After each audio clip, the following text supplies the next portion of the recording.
नमस्कार दोस्तों, जेबी study point के यूट्यूब चैनल में आपका बहुत बहुत हार्दिक स्वागत और अभिनंदन करता हूं।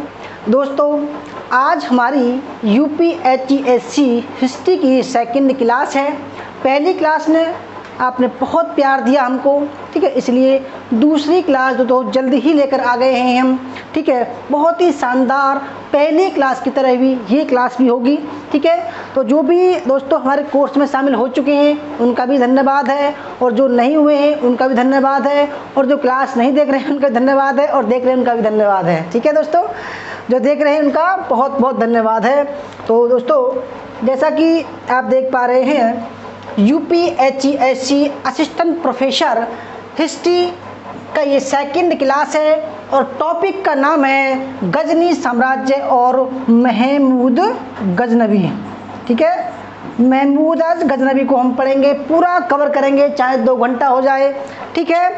तो दोस्तों, अभी तक हमारा जो स्कोर कार्ड है वो नेट हिस्ट्री का, ठीक है, उसमें 8 जेआरएफ और 28 नेट हमने पास करवा चुके हैं, केवल 2 बैच में, ठीक है। अगर आपको हमारे कोर्स की पीडीएफ लेनी हो तो 5000 के समथिंग पेज हैं, केवल 1500 रुपये में आपको पीडीएफ को डाउनलोड करने को मिल जाएगी, ठीक है। मेरा नाम देव कुमार, पीएचडी हिस्ट्री, 1 बार जेआरएफ 4 बार नेट पास, ठीक है। तो दोस्तों, अगर आप हमारे चैनल पर नए हैं तो ज़रूर आप सब्सक्राइब कीजिएगा, उसके पास में जो बेल आइकन है उसको प्रेस कीजिएगा, जिससे कि आने वाले नई वीडियो का नोटिफिकेशन पहले मिल सके। वीडियो को लाइक और शेयर ज़रूर कीजिएगा, ठीक है।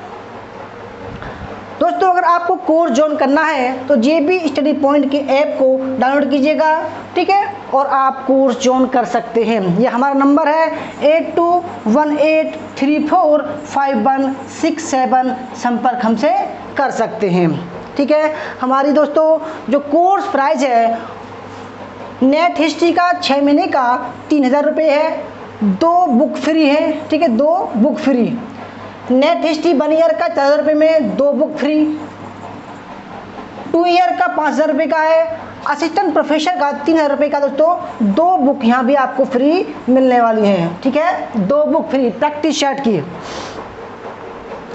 तो दोस्तों, अभी तक हमने 2 बुक लॉन्च की हैं, एक भारतीय इतिहास का ये प्रैक्टिस सेट, ये मिक्स है, तीनों पार्ट हैं इसमें, ठीक है, और ये प्राचीन भारत का है, परंतु असिस्टेंट प्रोफेसर के लिए जल्दी ही हमने मध्यकालीन और आधुनिक काल की हम लॉन्च करने वाले हैं, जल्द ही, ठीक है। दोस्तों, आइए शुरू करते हैं आज की क्लास को, ठीक है। देखो, अभी तक हमने बताया था इस्लाम का उदय हमने और अरब आक्रमण हमने कवर किया था, जिसमें खलीफा को पढ़ा था, इस्लाम का उदय पढ़ा था, और हमने अरब आक्रमण यानी कि मोहम्मद बिन कासिम को पढ़ा था, ठीक है। तो देखो, अब्दुल शाम के बाद में उमैयद, फिर हर्ब, फिर अबू सुफियान, ये दोस्तों क्या है, ये खलीफा हैं, ठीक है, मुबैयान, ठीक है। उसके देखो आप देख रहे हैं यजीदी, मोहम्मद अब्दुल अल्लाह, इस प्रकार ये क्रम चलता है, ठीक है, अबू मोहम्मद। परंतु हमारे कोर्स में वो ज़्यादा नहीं आएगा, फिर भी मैंने समझाने के लिए, जैसे आप जो भी पीडीएफ लेंगे उनके लिए देखो बहुत अच्छा था ये, ठीक है। देखो, ये जो ब्लू कलर की है ये फादर के लिए, और जो रेड कलर की है ये मदर के लिए। जैसे कि मोहम्मद का जो माता था वो अनीमा थी, ठीक है, अनीमा जो मोहम्मद शाह थे उनकी माता का नाम क्या था, अनीमा था, और उनके पिताजी का नाम था अब्दुल्ला, ठीक है। उनकी पूरी फैमिली है अब्दुल्ला की, और अनीमा की दोस्तों पूरी फैमिली आपके सामने डिवाइड करा रही है, ठीक है, पूरी दोस्तों फैमिली है ये।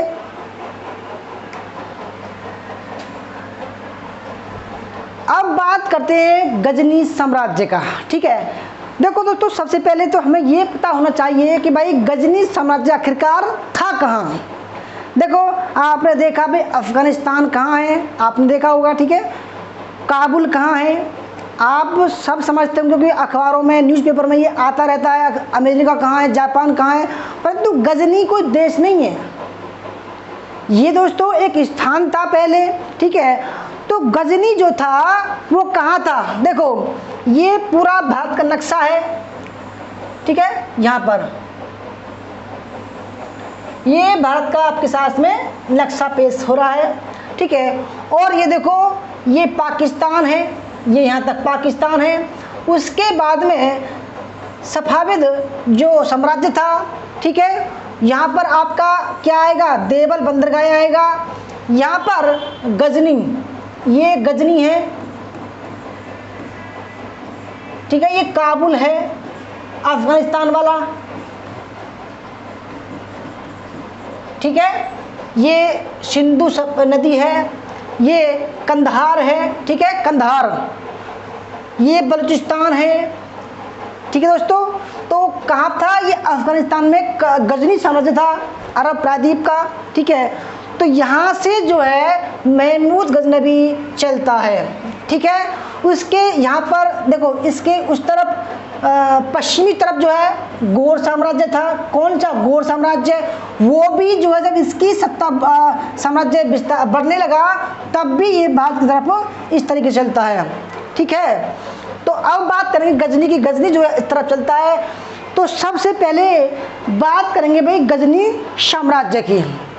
भाई महमूद गजनवी तो बाद में आएगा, पहले गजनी साम्राज्य की बात करते हैं। कितने उसमें बादशाह हुए, कौन सा बादशाह पूरब की तरफ चलता है यानी कि इंडिया को जीतने की तरफ चलता है, और कौन सा बादशाह गजनी साम्राज्य का वो पश्चिम की तरफ चलता है। देखो दोस्तों, कुछ बातें हमें जाननी बहुत ज़रूरी है, क्योंकि गजनी साम्राज्य का इतिहास पढ़े बिना महमूद गजनवी का अस्तित्व हम नहीं पढ़ सकते, इतिहास हम नहीं पढ़ सकते। तो आइए हम सबसे पहले गजनी इतिहास को जानेंगे, ठीक है। देखो ये छोटा सा जो आप देख पा रहे हैं ये गजनी है, ठीक है, गजनी, ठीक है, गजनी है दोस्तों, ठीक है। और इन्होंने क्या किया, धीरे धीरे धीरे धीरे सभी पर कब्जा कर लिया, ठीक है। फिर जी इस तरीके से जो है भारत की तरफ आता है, ये भारत है, इस तरफ जो है आता है, ठीक है। तो इसका पूरा इतिहास हम जानेंगे, गजनी साम्राज्य किस तरीके से जो है विस्तार कर पाता है, ठीक है। ये गजनी है, ठीक है। और दोस्तों यहाँ पर जो मैंने बोला था गौर प्रदेश, देखो गौर प्रदेश जाना जरूरी है। गौर प्रदेश ये रहा, ठीक है। गौर ये हेरात है, हेरात, ठीक है, जो मशहूर है। फरा है, ठीक है, हेलमंद की घाटी, कंधार, जाबुल,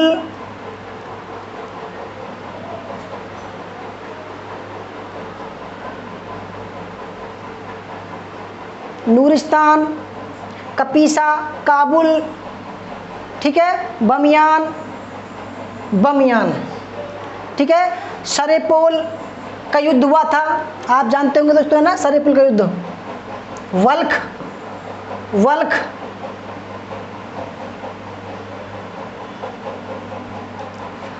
तो इस तरीके से गजनी जो है भारत तरफ चलता है। उसके बाद में गौरी जो है, मोहम्मद गौरी जो है उस तरफ चलता है। तो सबसे पहले हम पढ़ेंगे गजनी साम्राज्य को, ठीक है। देखो गजनी में आप जानते होंगे कि महमूद गजनवी का आक्रमण भारत पर होता है, ठीक है। बहुत विध्वंसकारी था, लुटेरा था, ठीक है। 17 बार उसने भारत पर आक्रमण किया, और सबसे खतरनाक जो आक्रमण किया था वो किया था उसने सोमनाथ मंदिर पर आक्रमण, ठीक है। तो इन सब को हम पढ़ते हुए चलेंगे। तो आइए सबसे पहले दोस्तों बात करेंगे हम गजनी साम्राज्य की। किसकी, गजनी साम्राज्य की बात करेंगे। देखो उसको जाने बिना हम महमूद गजनवी को नहीं पढ़ पाएंगे। तो महमूद गजनवी की पृष्ठभूमि पढ़ना हमें जरूरी है।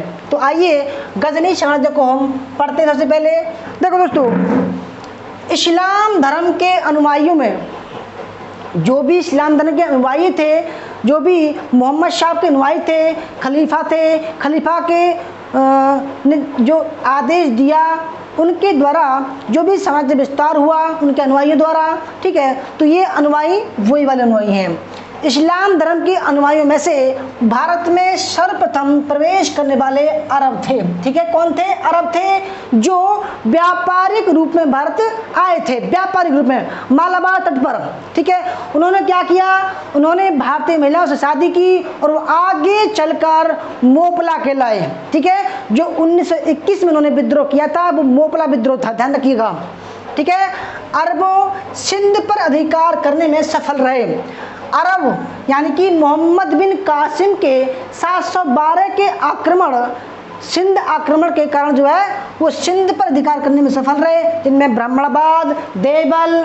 ठीक है, किंतु उनकी सत्ता अस्थायी थी, यानी कि स्थायी रूप से उनकी सत्ता नहीं हुई। वे इस्लाम व भारत के बीच आरंभिक संपर्क अवश्य स्थापित कर सके, परंतु स्थायी जो राज्य था उनका वो नहीं बन पाया। केवल पंजाब को छोड़कर आरंभिक संपर्क अवश्य स्थापित कर पाए, किंतु भारत में मुस्लिम सत्ता की स्थापना का श्रेय तुर्कों को दिया जाता है, यानी कि गौरी के गुलामों को दिया जाता है। ठीक है, ठीक, याद रखिए दोस्तों, किसको? गौरी के दासों को। तुर्क अरब व ईरानियों से भिन्न थे। तुर्क जो थे अरब व ईरानियों से भिन्न थे। इस्लाम के नवीन अनुयायी होने के कारण, देखो दोस्तों, कहते हैं कि जो नवीन अनुयायी बनता है किसी धर्म का, उसमें ऊर्जा होती है, ये कर दूंगा, वो ये कर दूंगा, ये कर दूंगा। ठीक है, क्योंकि दोस्तों वो अपने आप को दिखाना चाहता है कि मैं ये कर सकता हूँ, मैं इसको मानने वाला हूँ, मैं ये कर दूंगा, ये कर दूंगा। देखो दोस्तों, आप देखते होंगे कि भाई किसी धर्म को मानने वाला जो नहीं होता है, सोचता है मैं भगवान को खुश करने के लिए एक तो सोना चढ़ा दूंगा, एक तो चंद चढ़ा दूंगा, भंडारा कर दूंगा, ये कर दूंगा। तो दोस्तों, इस्लाम धर्म में भी इसी प्रकार का ऐसे हुआ कि इस्लाम धर्म जो है ये चाहते थे कि इसका विस्तार पूरे दुनिया में हो, चाहे किस तरीके से हो, चाहे वो लड़ाई के माध्यम से हो, चाहे वो प्यार मोहब्बत से हो। ठीक है, तो इस्लाम धर्म में जो भी नए नए अनुयायी जुड़ते गए, उन्होंने अपने आप को दिखाने के लिए कुछ नए नए तरीके अपनाए। ठीक है, इस्लाम के नवीन अनुयायी होने के कारण वे अत्यधिक धर्मांध थे। धर्मांध मतलब यानी कि या तो मृत्यु या इस्लाम, या तो मृत्यु या इस्लाम, इस्लाम नहीं ग्रहण करने पर काट दो, मार दो। इस तरीके से तो इस्लाम का प्रसार हुआ। ठीक है, देखो ये इतिहासकार कहते हैं, मैं नहीं कह रहा हूँ, इतिहासकार कहते हैं। ठीक है, जो हमने पढ़ा है वो आपको पढ़ा रहे हैं हम। नस्ल की श्रेष्ठता के विश्वास ने उनके हथियार को और अधिक पैना कर दिया। ठीक है, उन्होंने क्या किया कि भाई हम जो है श्रेष्ठ हैं, और उनके हथियारों को और पैना कर दिया। 8वीं शताब्दी में तुर्कों ने मध्य एशिया से हटना आरंभ किया। जो मध्य एशिया से दोस्तों, वहां से हटकर जो है उन्होंने पूरी दुनिया में क्या करना शुरू कर दिया? प्रचार करना शुरू कर दिया, इस्लाम का प्रसार करना शुरू कर दिया। किस तरीके से किया जाए? क्योंकि दोस्तों नए नए जो अनुयायी थे वो अपने आप को कुछ अलग दिखाना चाहते थे कि भाई हमने इतना धर्म प्रचार कर दिया, हमने इतना धर्म प्रचार कर दिया। ठीक है, तो मध्य एशिया से हटना प्रारंभ किया। 8वीं मतलब 700 से लेकर 800 ईस्वी के बीच में सल्लूक, गिज, खिताई, करलूग व इलबारी आदि, इलबारी दोस्तों याद रखिएगा, इलबारी तुर्क जो है गुलाम वंश में आता है, ये इसको पढ़ेंगे हम। आदि विभिन्न जातियां एक के बाद एक करके इस्लामी प्रदेशों में प्रवेश करती चली गई तथा अपने अपने स्वतंत्र राज्य स्थापित करते चले गए।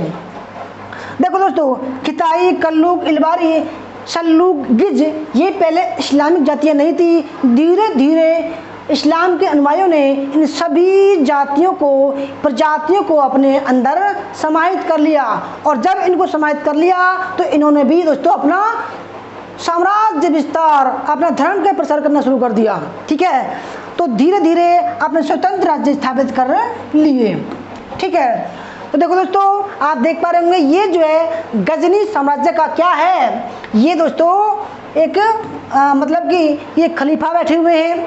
ठीक है, और खलीफा ने माने तो इनको जो है जो सुल्तान थे, जो खलीफा के प्रतिनिधि थे, जो साम्राज्य जीत लिया था, जो राज्य जीत लिया था, उनके ऊपर खलीफा ने एक क्या बनाया? अपना प्रतिनिधि बनाया। प्रतिनिधि का दरबार कह सकते हैं इसको। ये जो लोग हैं, ये जो लोग हैं दोस्तों, ये दूर दूर से काम करने के लिए आए थे। ठीक है, क्या करने के आए थे? काम करने के लिए आए थे कि तो महाराज हमें काम दे दो, हम बड़े बेरोजगार हैं, तो इनको काम दिया। इनका जो दोस्तों रुतबा है वो बढ़ने लगा। देखो अब बात करें, देखो समझिएगा जो मैं बोल रहा हूँ। तुर्क अब्बासी साम्राज्य, अब्बासी जो खलीफा थे, अब्बासी साम्राज्य में 9वीं शताब्दी में महलों के पहरेदारों एवं किराए के सैनिकों के रूप में पहुंचे थे। कौन भला दोस्तों? तुर्क लोग। तुर्क जो जनजातियाँ थी वो धीरे धीरे अब्बासी खलीफा के साम्राज्य में महलों के किराए के रूप में, ठीक, किराए के सैनिकों के रूप में और पहरेदारों के रूप में पहुंचे थे कि भाई हमें जो किराए पर रख लो या हम किराए के सैनिक बन जाएंगे। लेकिन शीघ्र ही वे वहाँ किंग मेकर की भूमिका में आ गए। किंग मेकर मतलब कि भाई अब हमारे बिना काम नहीं चलने वाला। किंग मेकर, देखो किंग मेकर दोस्तों किसको बोलते हैं? देखो कोई आदमी है या कोई समूह है, यहाँ पर 100 वोट हैं, 100 वोट हैं, ठीक है, यहाँ पर 40 वोट यहाँ आ गई, 40 यहाँ आ गई, 10 इनके पास हैं, 50 पर बहुमत है। ठीक है, तो अब ये जो 10 है ये किंग मेकर है। ये कहेगा भाई हमारे पास आ जाओ, ये कहेगा हमारे पास आ जाओ, यानी कि इनके बिना काम नहीं चलेगा। वो इस तरीके से किंग मेकर की भूमिका में आ गए। भारत में तुर्कों का आक्रमण 2 चरणों में संपन्न हुआ। ठीक है, प्रथम चरण का नेता कौन था? महमूद गजनबी था। और दूसरे चरण का नेता कौन था दोस्तों? मोहम्मद गौरी था। याद रखिएगा, प्रथम चरण का नेता कौन था? महमूद गजनबी था और दूसरे चरण का नेता मोहम्मद गौरी था। इतिहासकार मोहम्मद हबीब ने, याद रखिएगा दोस्तों, very very most important line है। इतिहासकार मोहम्मद हबीब ने क्या कहा है? तुर्कों द्वारा उत्तर भारत की विजय को शहरी क्रांति एवं ग्रामीण क्रांति के रूप में रेखांकित किया है। ये सवाल जो है आ सकता है, मोस्ट इंपोर्टेंट है। लेनपूल महोदय है, एक इतिहासकार हैं, ने तुर्कों के प्रसार को आदित्य आंदोलन कहकर संबोधित किया है। क्या किया है? आदित्य आंदोलन कहकर संबोधित किया है। बहुत बढ़िया दोस्तों, क्लास अच्छी लग रही हो तो लाइक कर दिया, शेयर कर दीजिएगा। ठीक है,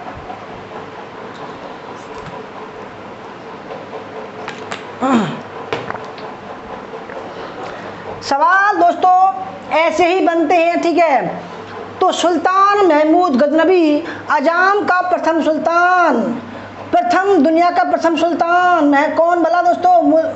महमूद गजनबी, विध्वंसक, लुटेरा, 17 बार आक्रमण किया इसने। ठीक है, महमूद गजनबी ने चंदेल के राजा विद्याधर को औरतों उपहार में भिजवाई थी। मध्यकालीन भारतीय इतिहास, तुर्की महमूद गजनबी का भारत पर आक्रमण हम पढ़ रहे हैं। ठीक है, ये दरबार है, दरबार में लोगों ने प्रवेश किया कि भाई हमको काम पर रख लीजिए, हम बेरोजगार हैं। ये दोस्तों सिक्के हैं, ये कौन से सिक्के हैं? दिल्ली वाला है, दिल्ली वाला। महमूद गजनबी और गौरी ने दिल्ली वाला नाम से सिक्के चलाए थे, याद रखिएगा। ठीक है, देखो दोस्तों अगर हम बात करते हैं कि भाई गजनी साम्राज्य कहाँ था, तो देखो गजनी साम्राज्य का जो गजनी, ये गजनी है अफगानिस्तान प्रांत में, और ये कहाँ है? भारत है। ये कहाँ दोस्तों? भारत है। ठीक है, तो ये तो था गजनी का साम्राज्य। ठीक है, यहाँ तक। परंतु जो गौरी का साम्राज्य था वो इससे बड़ा था। ये गोरिस्तान है, गौरी। ठीक है, ये क्या है दोस्तों? ये क्या है? ये है गजनी का साम्राज्य, यहाँ से यहाँ तक। क्योंकि गजनी जो गजनवी था वो भारत में स्थायी राज्य बसाने के लिए नहीं, केवल धन लूटने के लिए आया था।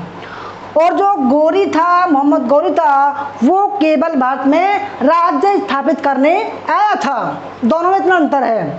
ठीक है, तो आगे बढ़ते हैं। गुर्जर प्रतिहार, गुर्जर प्रतिहार राज्य के विघटन के कारण भारत में राजनीतिक अस्थिरता, अनिश्चितता तथा प्रभुत्व के लिए एक नए दौर का प्रारंभ हुआ। देखो, जब महमूद गजनबी का भारत पर आक्रमण होता है, उस समय जो राजपूत काल चल रहा था वो एकदम कह सकते हैं दोस्तों, उस समय हमारे देश में राजनीतिक अभाव था, कोई केंद्र सत्ता नहीं थी। एक राजा दूसरे राज्य को जीतने का प्रयास कर रहा था। ठीक है, तो क्या थे दोस्तों, सभी राज्य जो है छोटे छोटे राज्य में डिवाइड थे।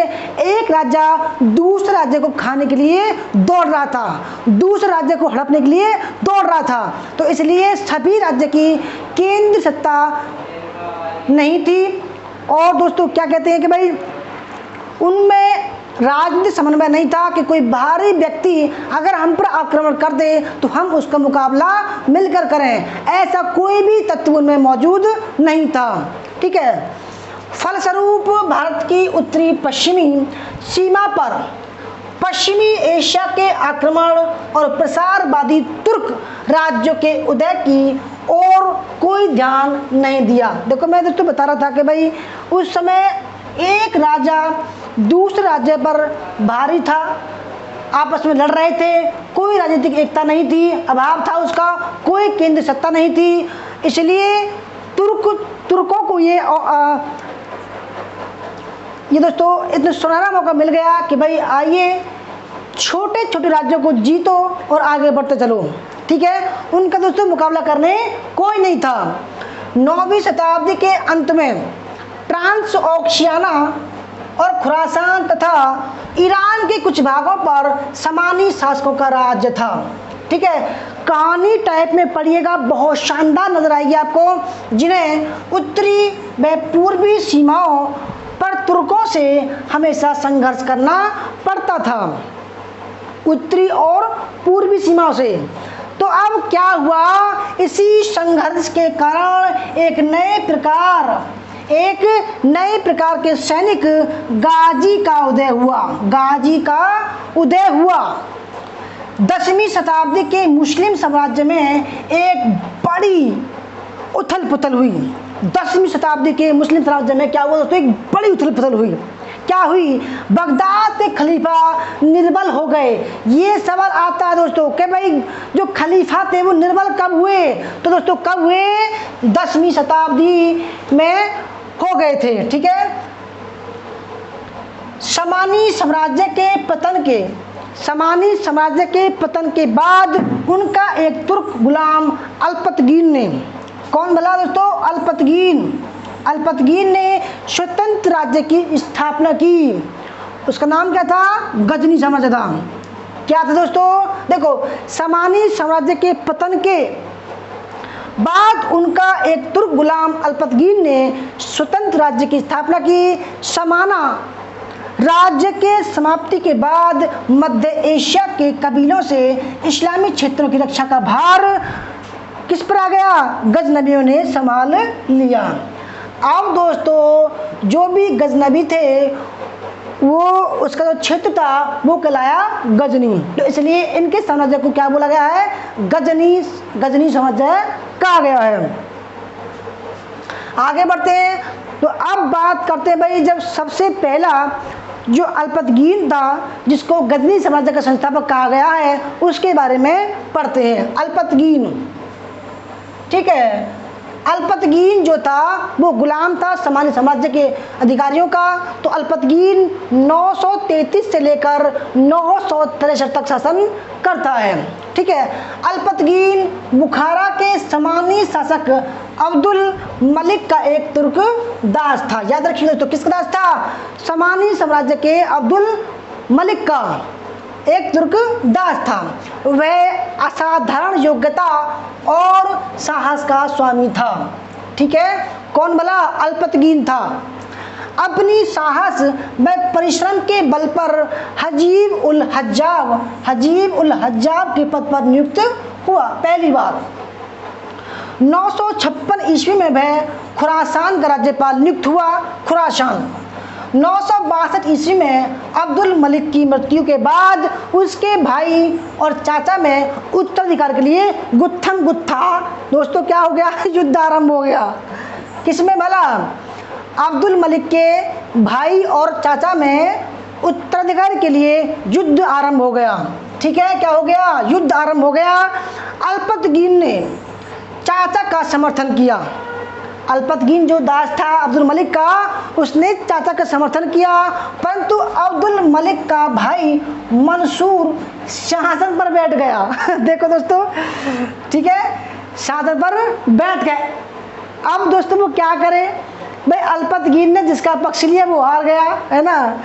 अल्पतगीन ने उत्तराधिकारी के इस युद्ध में गलत पक्ष का समर्थन किया।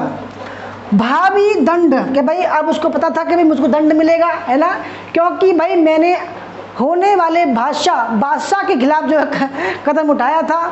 तो अब भावी दंड के भय से वह गजनी की ओर प्रस्थान किया। ठीक है, गजनी जो प्रदेश था उसकी ओर उसने प्रस्थान किया। वहीं अपनी स्थिति मजबूत कर गजनबी वंश की नींव डाली। ठीक है दोस्तों, कितनी महत्वपूर्ण बात है। देखो कहानी टाइप में पढ़ोगे तो बहुत ही अच्छा लगेगा और आपको इतना समझ में आएगा कि भाई आप भूल नहीं पाओगे। ठीक है, गजनी वंश ईरान की एक शाखा थी। अरब आक्रमण के समय इस वंश में शासक तुर्किस्तान चले गए। ठीक है, शासक कहाँ चले गए? तुर्किस्तान चले गए। वहाँ पे तुर्कों के साथ इतना घुल मिल गए कि उनके वंशज तुर्क कहलाने लगे। आगे बढ़ते हैं दोस्तों, अभी अल्पतगीन को ही पढ़ते हैं। अल्पतगीन ने गजनी को अपनी राजधानी बनाया। भाई जब वो गजनी प्रदेश में जब चला गया तो उसने गजनी को अपनी राजधानी बनाया, वहाँ अपना निवास स्थान बनाया और वहीं से जो शासन प्रबंध करने लगा।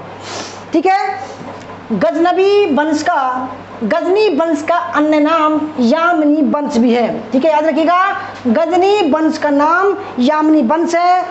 इस समय भारत के उत्तर पश्चिम में हिंदू शाही राजवंश का राज्य था। इस समय किसका वंश दोस्तों?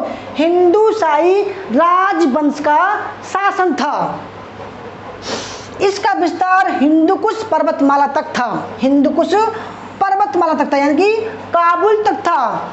देखो हिंदू शाही राजवंश की जो प्रथम राजधानी थी वो थी काबुल, और काबुल के आसपास ही गजनी साम्राज्य था। ठीक है, काबुल भी उसके अधिकार में था। अतः गजनी और हिंदू शाही राजवंश की सीमाएं एक दूसरे से टकराती थीं। दोस्तों जब टकराती थी और दोनों राज्य साम्राज्यवादी नीति के समर्थक थे, दोस्तों क्या हुआ? दोनों में चांटे लगने वाली कहावत आती है। अब क्या होगा दोस्तों? दोनों में अब घूसा पट्टी होगी, दोनों में युद्ध होगा।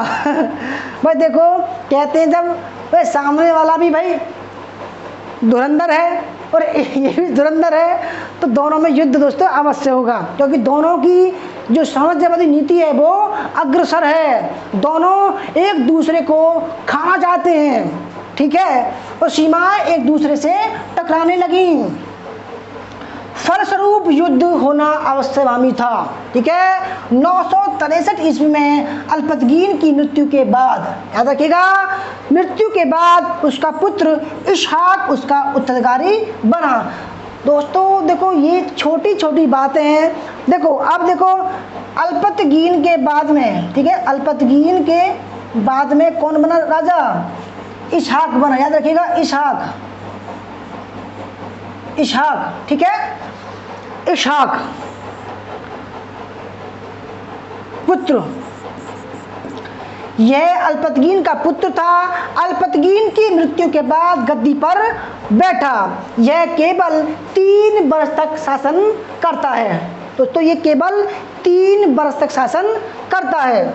इसके बाद जो शासक बनता है वो बनता है बलक्तगीन। कौन बनता है दोस्तों? बलक्तगीन। यह इसहाक का सेनापति था। इसहाक की मृत्यु के बाद गद्दी पर बैठा, अधिकार कर लिया।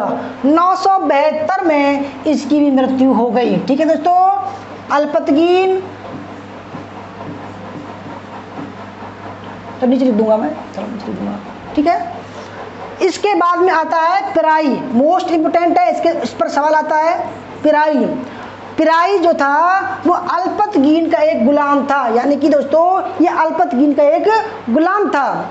बलक्तगीन की मृत्यु के बाद गद्दी पर बैठता है। यह अत्याचारी, यह कौन था दोस्तों? अत्याचारी एवं अयोग्य था। ये सवाल आ चुका है एग्जाम में कि भाई पिराई जो था वो कैसा था, तो अत्याचारी और अयोग्य था। इसके समय में हिंदू शाही वंश के राजा जयपाल ने पिराई के विरुद्ध अपने पुत्र के नेतृत्व में एक सेना भेजी, किंतु स्वक्तगीन ने, दोस्तों स्वक्तगीन, अब यहाँ पर स्वक्तगीन की एंट्री होती है। स्वक्तगीन ने उस सेना पर अचानक आक्रमण करके उसे समाप्त कर दिया। 977 ईस्वी में पिराई को हटाकर स्वक्तगीन ने गद्दी पर अधिकार कर लिया, क्योंकि पिराई कैसा था? पिराई अत्याचारी और अयोग्य था, वह किसी को दोस्तों हराने की क्षमता नहीं रखता था, ठीक है, इसलिए स्वक्तगीन ने उसको हटा दिया। ठीक है, आगे बढ़ते हैं। अब बात करते हैं स्वक्तगीन की। किसकी भला? स्वक्तगीन की। देखो अल्पतगीन, उसके बाद इसहाक, इसके बाद बलक्तगीन,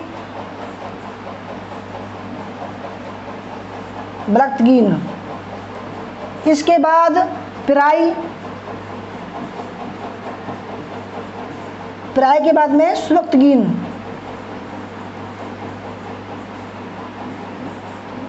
और स्वक्तगीन के बाद में गजनवी।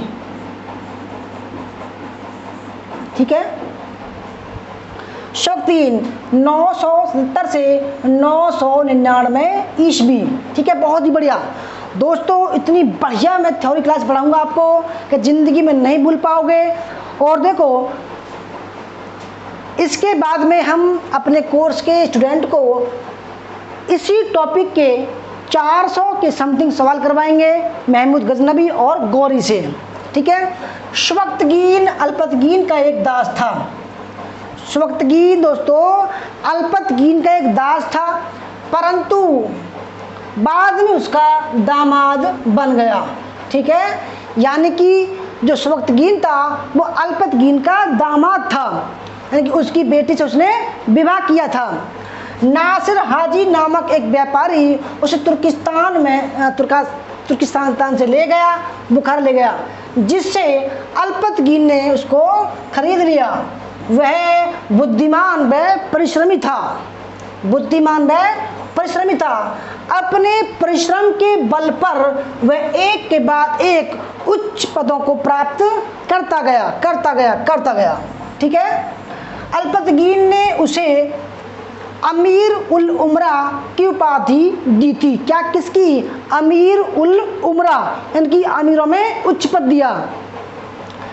977 ईस्वी में गद्दी पर बैठने के बाद उसने आक्रमणों से अपने जीवन का आरंभ किया, क्योंकि दोस्तों देखो हिंदू शाही जो राज्य था उस पर आक्रमण किया, क्योंकि वो जो पिराई था उस पर आक्रमण कर रहे थे। बस्त, दवार, कुशदार, बमियान, तुर्किस्तान और गोर को जीत लिया गया। किसके द्वारा? स्वक्तगीन के द्वारा। स्वक्तगीन ने के समय में गजनी और हिंदू शाही राज्य का लंबा संघर्ष आरंभ हुआ। ये मोस्ट इम्पोर्टेंट है, ये सवाल में आता है कि भाई किस किस के बीच गजनी और हिंदू शाही जो राज्य था उनके बीच में लंबा जो संघर्ष था वो किसके समय हुआ? तो स्वक्तगीन के समय हुआ, जो सुल्तान महमूद के समय तक चलता रहा। अंततः हिंदू शाही राज्य का अंत हो गया। शक्ति ग्रहण करने के बाद स्वक्तगीन ने उत्तर भारत की ओर कदम बढ़ाया। ठीक है, उत्तर भारत मतलब दोस्तों देखो यहाँ पर बात करते हैं भाई भारत की, तो उत्तर भारत ये वाला है, ठीक है। उस समय शाही वंश के राजा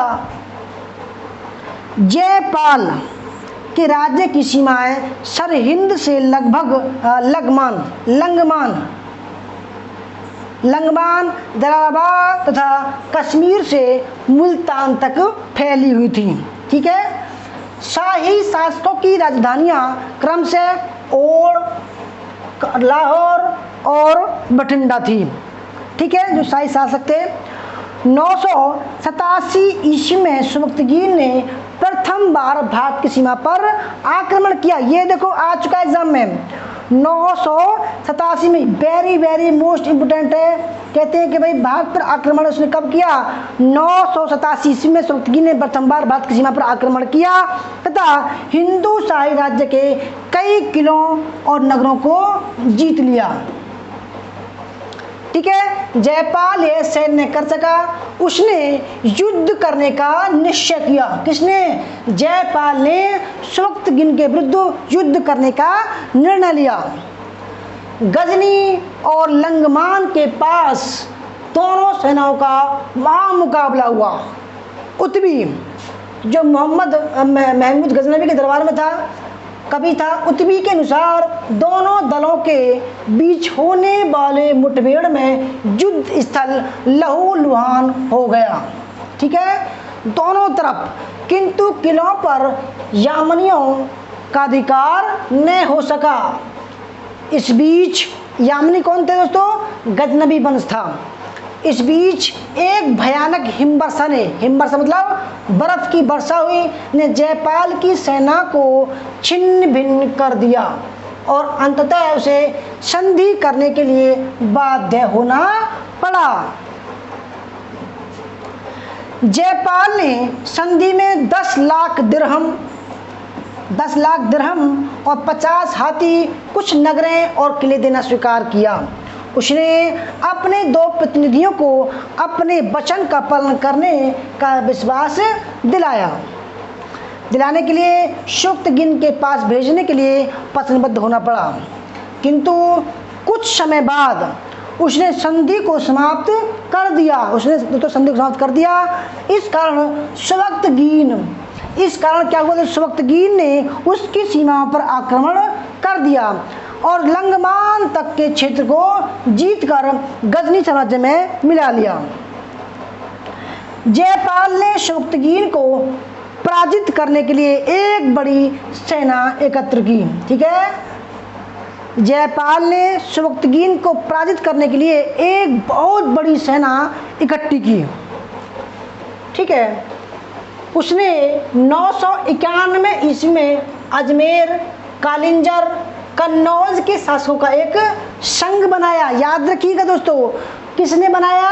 जयपाल ने सुबक्तगीन के खिलाफ एक संघ बनाया। ये सवाल कई बार आ चुका है कि सुबक्तगीन के खिलाफ किसने संघ बनाया था? जयपाल ने बनाया था। और उसमें अजमेर, कालिंजर और कन्नौज के राजा शामिल थे। फरिश्ता लिखता है कि दिल्ली, अजमेर, कालिंजर और कन्नौज के राजाओं ने धन और सैनिकों द्वारा उसकी सहायता की थी। देखो दोस्तों, ये छोटे छोटे सवाल आपके एग्जाम में आते हैं परंतु आप भूल जाते हो। ठीक है।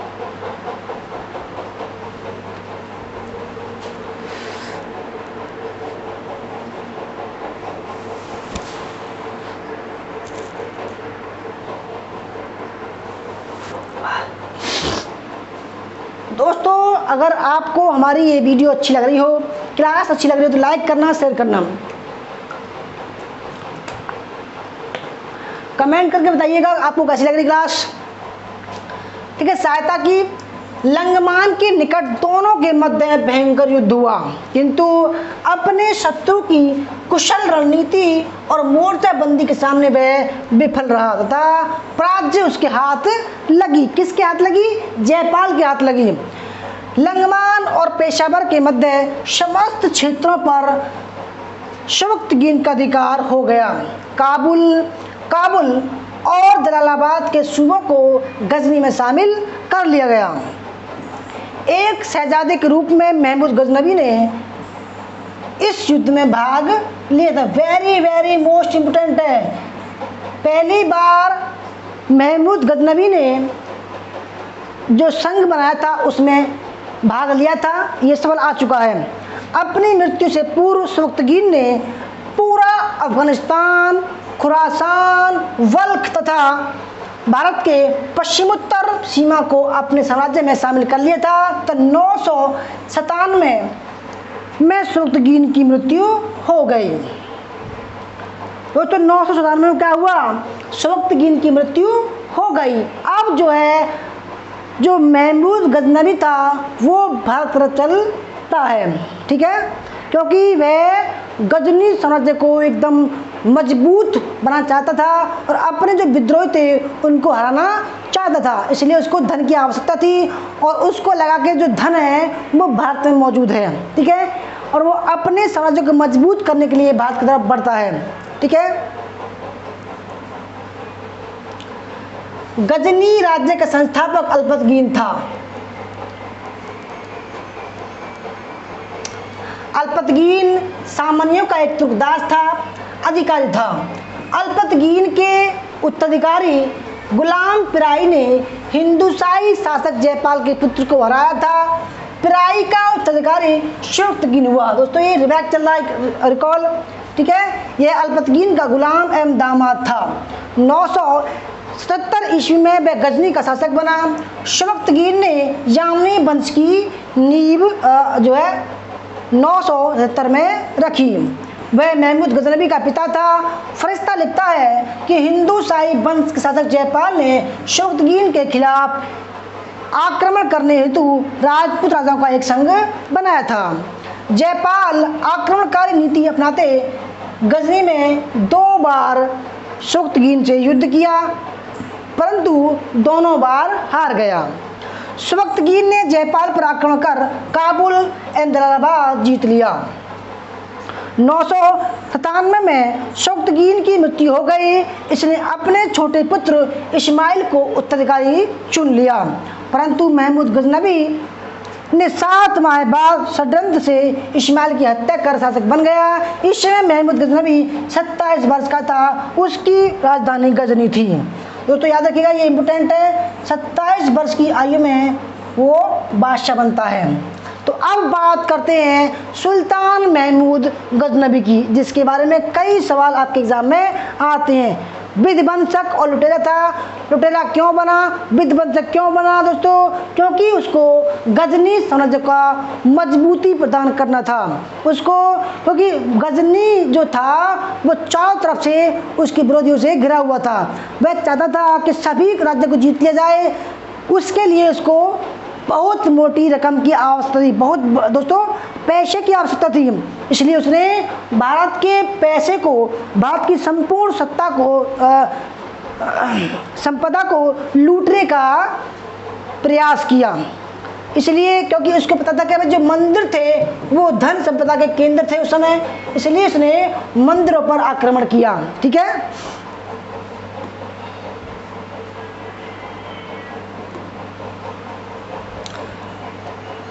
तुर्की महमूद गजनवी का भारत पर आक्रमण अब शुरू होता है। धीरे धीरे दोस्तों आपको सब कुछ बताया जाएगा, ठीक है। महमूद गजनवी ने सरस्वती नदी के तट पर लगी चक्र स्वामी की प्रतिमा गजनी के चौक पर डाल दी थी, ठीक है।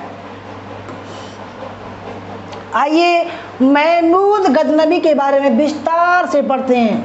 कई सवाल इसके ऊपर आते हैं। देखो आप सभी को पता होगा यामनी वंश है इसका, ठीक है। इसके पिता कौन थे? तो इसके पिता कौन थे दोस्तों?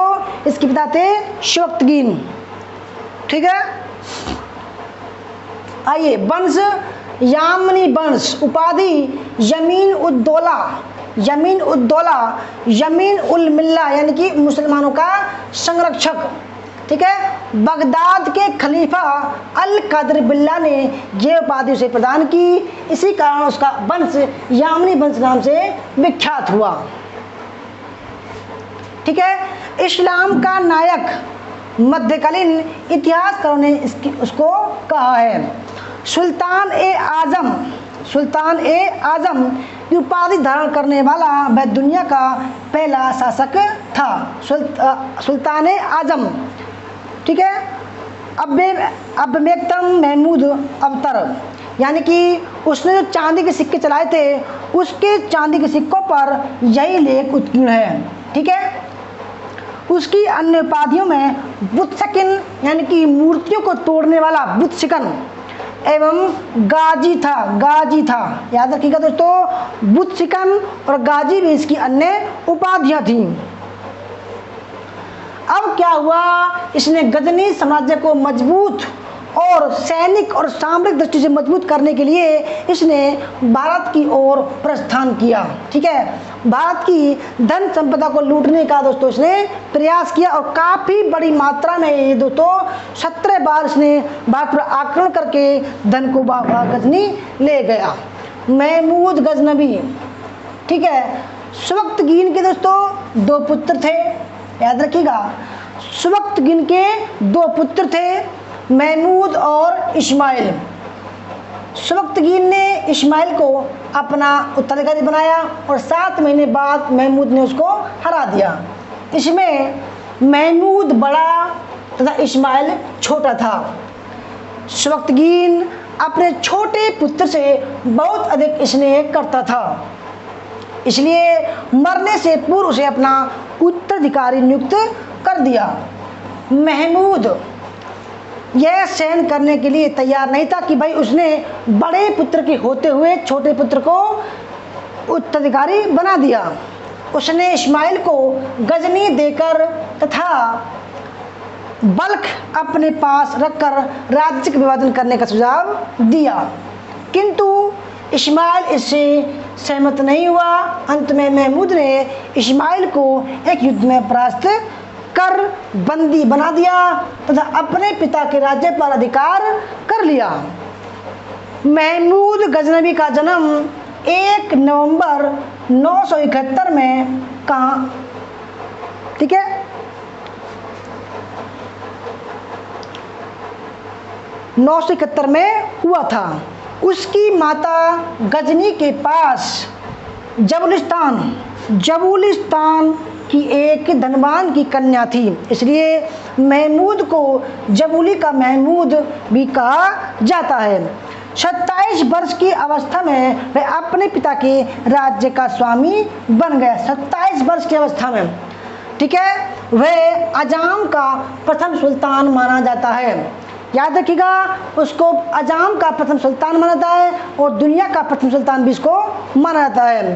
तारीख़-ए-गुंजिदा ये बहुत महत्वपूर्ण पुस्तक है। तारीख़-ए-गुंजिदा के अनुसार सिस्तान के राजा खलफ बिन अहमद को हराने के बाद महमूद ने जो है सुल्तान की उपाधि ग्रहण की थी। ठीक है, किसको? खलफ बिन अहमद को हराने के बाद में जो सिस्तान का राजा था उसको हराने के बाद में महमूद ने सुल्तान की उपाधि धारण की थी। इतिहासकारों ने महमूद को सुल्तान की उपाधि धारण करने वाला दुनिया का पहला शासक माना है। यद्यपि उसके सिक्के पर केवल अमीर महमूद अंकित है। उसने हिरात, बल्ख, बस्त और खुरासान को जीत लिया।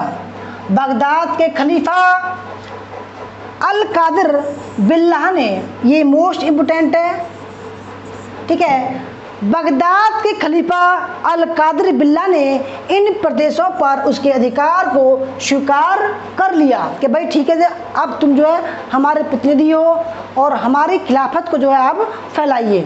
ठीक है, और उसको यमीन उद्दौला यानी कि साम्राज्य का दक्षिणी भुना तथा अमीन उल मिल्ला धर्म का संरक्षक की उपाधियों से विभूषित किया।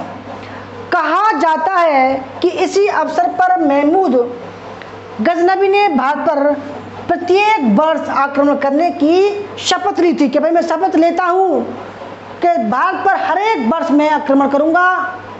ठीक है दोस्तों, याद रखिएगा, आक्रमण उसने इसलिए किया था, देखो यहाँ पर शपथ उसने इसलिए ली कि खलीफा को लगे कि भाई हाँ ये हमारा साम्राज्य विस्तार करेगा, परंतु उसके अंदर क्या था, आक्रमण कर कर जो है वहाँ का जो धन था उसको लाऊंगा और गजनी साम्राज्य को मजबूत बनाऊंगा। उसके अंदर ये था, उसकी चाल ये थी, इसलिए उसने दोस्तों खिलाफत को मान्यता दी।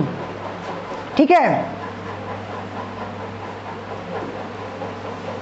अब धीरे धीरे अब क्या हुआ दोस्तों, उसने ठीक है धीरे धीरे उसने भारत पर तुर्क आक्रमण करना शुरू किया। ठीक है, आइए तो आक्रमण के जो कारण थे उसको एक बार देख लेते हैं। आक्रमण के कारण,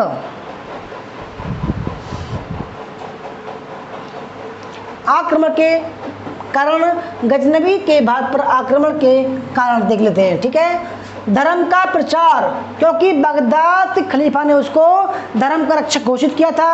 ठीक है, और मुसलमानों का अनुयायी। ठीक है, और ये हमारा प्रतिनिधि है, ये हमारे धर्म के प्रसार करेगा। ठीक है, तो दरबारी इतिहासकार उत्बी ने उसके आक्रमण को जिहाद कहा है। ये इंपोर्टेंट है। धन प्राप्त करना, यश की कामना करना, भारत से हाथियों की प्राप्ति करके उसके आक्रमण के कारण रहे। लेकिन महमूद गजनबी के आक्रमण का मुख्य उद्देश्य है हिंद यानी कि हिंदुस्तान की दौलत प्राप्त करना था, ताकि मध्य एशिया में साम्राज्यवाद का दौर चला सके। ठीक है, यानी कि गजनी साम्राज्य को मजबूत करके उसके राज्य विस्तार को बढ़ा सके। उसके आक्रमण का उद्देश्य है भारत में स्थायी मुस्लिम साम्राज्य की स्थापना करना नहीं था। इतिहासकार हैवेल का कहना है कि वह बगदाद को भी वैसे ही लूटता, निर्दयपूर्वक लूटता जैसे सोमनाथ मंदिर को लूटा, यदि उसे वहां से अपार धन मिलने की आशंका होती। प्रमुख अभियान, ठीक है, हेनरी इलियट के अनुसार महमूद गजनबी ने भारत पर 17 बार आक्रमण किया। वहीं अधिकतर इतिहासकार का कहना है कि कम से कम 12 बार तो जरूर किया। खैबर दर्रा, याद रखिएगा दोस्तों, खैबर दर्रा ये मोस्ट इम्पोर्टेंट है। सवाल आता है कि भाई महमूद गजनबी ने कौन से दर्रे से भारत में प्रवेश किया और महमूद गौरी ने कौन से दर्रे से भारत में प्रवेश किया। याद रखिएगा, खैबर दर्रा भारत का प्रवेश द्वार कहा जाता था। शबकतगीन ने उसको जीता था। इस दर्रे को पार कर महमूद गजनबी ने, याद रखिए दोस्तों, महमूद गजनबी ने खैबर दर्रा से भारत में प्रवेश किया। ये सवाल आता है। महमूद वर्षा ऋतु सितंबर अक्टूबर की समाप्ति पर गजनी से चलता था। कहाँ? भारत की तरफ। शीत ऋतु में आक्रमण करता था। मार्च अप्रैल में वह वहां से लौट जाता था। ठीक है, महमूद गजनबी ने भारत पर कितने आक्रमण किए, इस संबंध में विद्वानों में मतभेद है। हेनरी इलियट ने बताया 1000 से 27 ईस्वी के बीच महमूद ने 17 बार आक्रमण किया। अधिकांश विद्वान हेनरी इलियट के मत को समर्थन करते हैं। तो देखो, जो 17 बार आक्रमण किया तो उसका जो क्रमबद्ध अध्ययन है, क्रमबद्ध एक सिस्टमेटिक आक्रमण का सिस्टम है, जो नियम है, उसको देखते हैं कि भाई किस किस प्रकार कैसे जो उसने आक्रमण किया, किस तरीके से किया। पहला आक्रमण कब किया? तो पहला आक्रमण देखते हैं, प्रथम आक्रमण 1000 ईस्वी में किया। याद रखिएगा, प्रथम आक्रमण उसने 1000 ईस्वी में किया। महमूद गजनबी का प्रथम आक्रमण 1000 ईस्वी में सीमावर्ती नगरों पर हुआ। ठीक है, सीमावर्ती मतलब जो भी गजनी साम्राज्य के आसपास के क्षेत्र थे, तो सबसे पहला जो क्षेत्र था वो था हिंदूशाही, क्योंकि भारत की उत्तरी पश्चिमी सीमा में कौन था? हिंदूशाही वंश था। तो हिंदूशाही राज्य के सीमावर्ती क्षेत्रों के कुछ दुर्गों पर अधिकार करने के बाद वह वापस गजनबी लौट आया। याद रखिएगा दोस्तों, वेरी वेरी मोस्ट इम्पोर्टेंट है। 1000 ईस्वी में दोस्तों प्रथम आक्रमण किया हिंदूशाही राज्य पर। दूसरा आक्रमण 1001 ईस्वी में, महमूद गजनबी का दूसरा आक्रमण 1001 ईस्वी में किस पर हुआ दोस्तों? हिंदूशाही राज्य पर हुआ। दोबारा भी इसने हिंदूशाही राज्य पर आक्रमण किया। उस समय हिंदू शाही वंश का राजा जयपाल था। कौन था? जयपाल था। ठीक है, उसने पेशावर के निकट महमूद गजनबी का मुकाबला किया किंतु पराजित हो गया और अपने संबंधियों और सेनापतियों के साथ बंदी बना लिया गया। महमूद गजनबी ने जयपाल की राजधानी बहिंद अथवा उद्भांडपुर पर अधिकार कर लिया। अंत में महमूद ने 25 हाथी तथा 2,50,000 दिनार लेकर जयपाल को मुक्त कर दिया कि भैया जाओ तुम। क्योंकि देखो इसका जो मुख्य उद्देश्य था वो धन प्राप्त करना था। वो धन प्राप्त करने के लिए किसी को मार सकता था, किसी को छोड़ सकता था, किसी को बंदी बना सकता था। महमूद गजनबी लूट का अपार धन प्राप्त कर वापस चला आया। जयपाल अपने निरंतर अपराध से इतना दुखी हुआ कि उसने अंत में आत्महत्या कर ली। उसकी मृत्यु के पश्चात उसका पुत्र आनंदपाल, दोस्तों ये सवाल आ चुका है कि भाई आत्महत्या किसने की? जयपाल ने की थी। तो उसका पुत्र आनंदपाल गद्दी पर बैठा। उत्तर भारत में हिंदू शाही राज्य भारत का प्रथम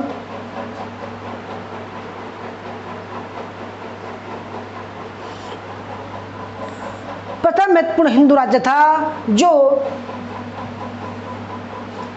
मुस्लिम आक्रमण का शिकार हुआ। हिंदू शाही वंश के शासकों ने ही महमूद गजनबी के आक्रमणों का सबसे अधिक प्रतिरोध किया। इसकी राजधानी बहिंद अथवा उद्भांडपुर थी। अगर बात करें कि हिंदू शाही राज्य की प्रथम राजधानी कौन सी थी तो काबुल थी। याद रखिएगा, काबुल प्रथम राजधानी हो। प्रथम राजधानी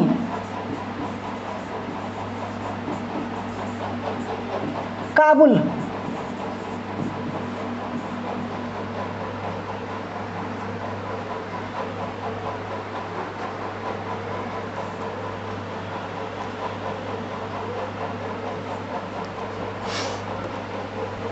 आगे बढ़ते हैं। तीसरा आक्रमण। महमूद ने तीसरा आक्रमण 1004 में भेजा मतलब वर्तमान उच्च के राजा बादरा पर किया। ठीक है, क्योंकि इसने जयपाल के विरुद्ध महमूद,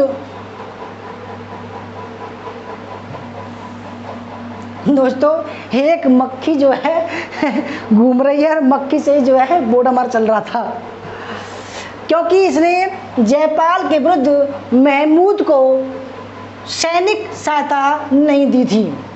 ठीक है, बादरा पराजित हुआ और भाग गया। महमूद ने उसके नगर को निर्दयपूर्वक लूटा तथा वहां के निवासियों को बलपूर्वक मुसलमान बनाया। चौथा आक्रमण 1005 ईस्वी में महमूद का चौथा आक्रमण मुल्तान पर हुआ। ठीक है, कहाँ हुआ? मुल्तान पर हुआ। उस समय वहां का राजा फतेह दाऊद था। कौन था? फतेह दाऊद था। कई बार एग्जाम में आ चुका है कि मुल्तान के राजा का कौन था और कब आक्रमण हुआ। 1005 में आक्रमण हुआ और फतेह दाऊद उसका राजा था, जो मुसलमानों के शिया संप्रदाय करामाथियों से संबंधित था। ठीक है, शिया मतलब 20% मुसलमान का समर्थन करने वाले। उसने महमूद के आक्रमण से बचने के लिए हिंदू शाही शासक आनंदपाल से सहायता मांगी। आनंदपाल ने भेरा के निकट महमूद का मुकाबला किया किंतु पराजित हो गया।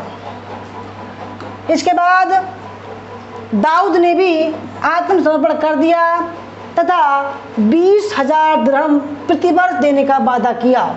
मुल्तान पर महमूद गजनबी का अधिकार हो गया। वापस जाते समय महमूद ने सुखपाल को मुल्तान का शासक नियुक्त किया। सुखपाल आनंदपाल का पुत्र था। उसने धर्म परिवर्तन कर इस्लाम धर्म ग्रहण कर लिया। याद रखिएगा दोस्तों, जो सुखपाल था उसने क्या किया? इस्लाम धर्म कर लिया। उसका उपनाम नौशा सहायता क्या था? नौशा सहायता। ठीक है, शासक बनने के पश्चात उसने पूर्ण हिंदू धर्म ग्रहण कर लिया। अतः महमूद ने उसे पद से हटाकर बंदी बना लिया। पांचवा आक्रमण,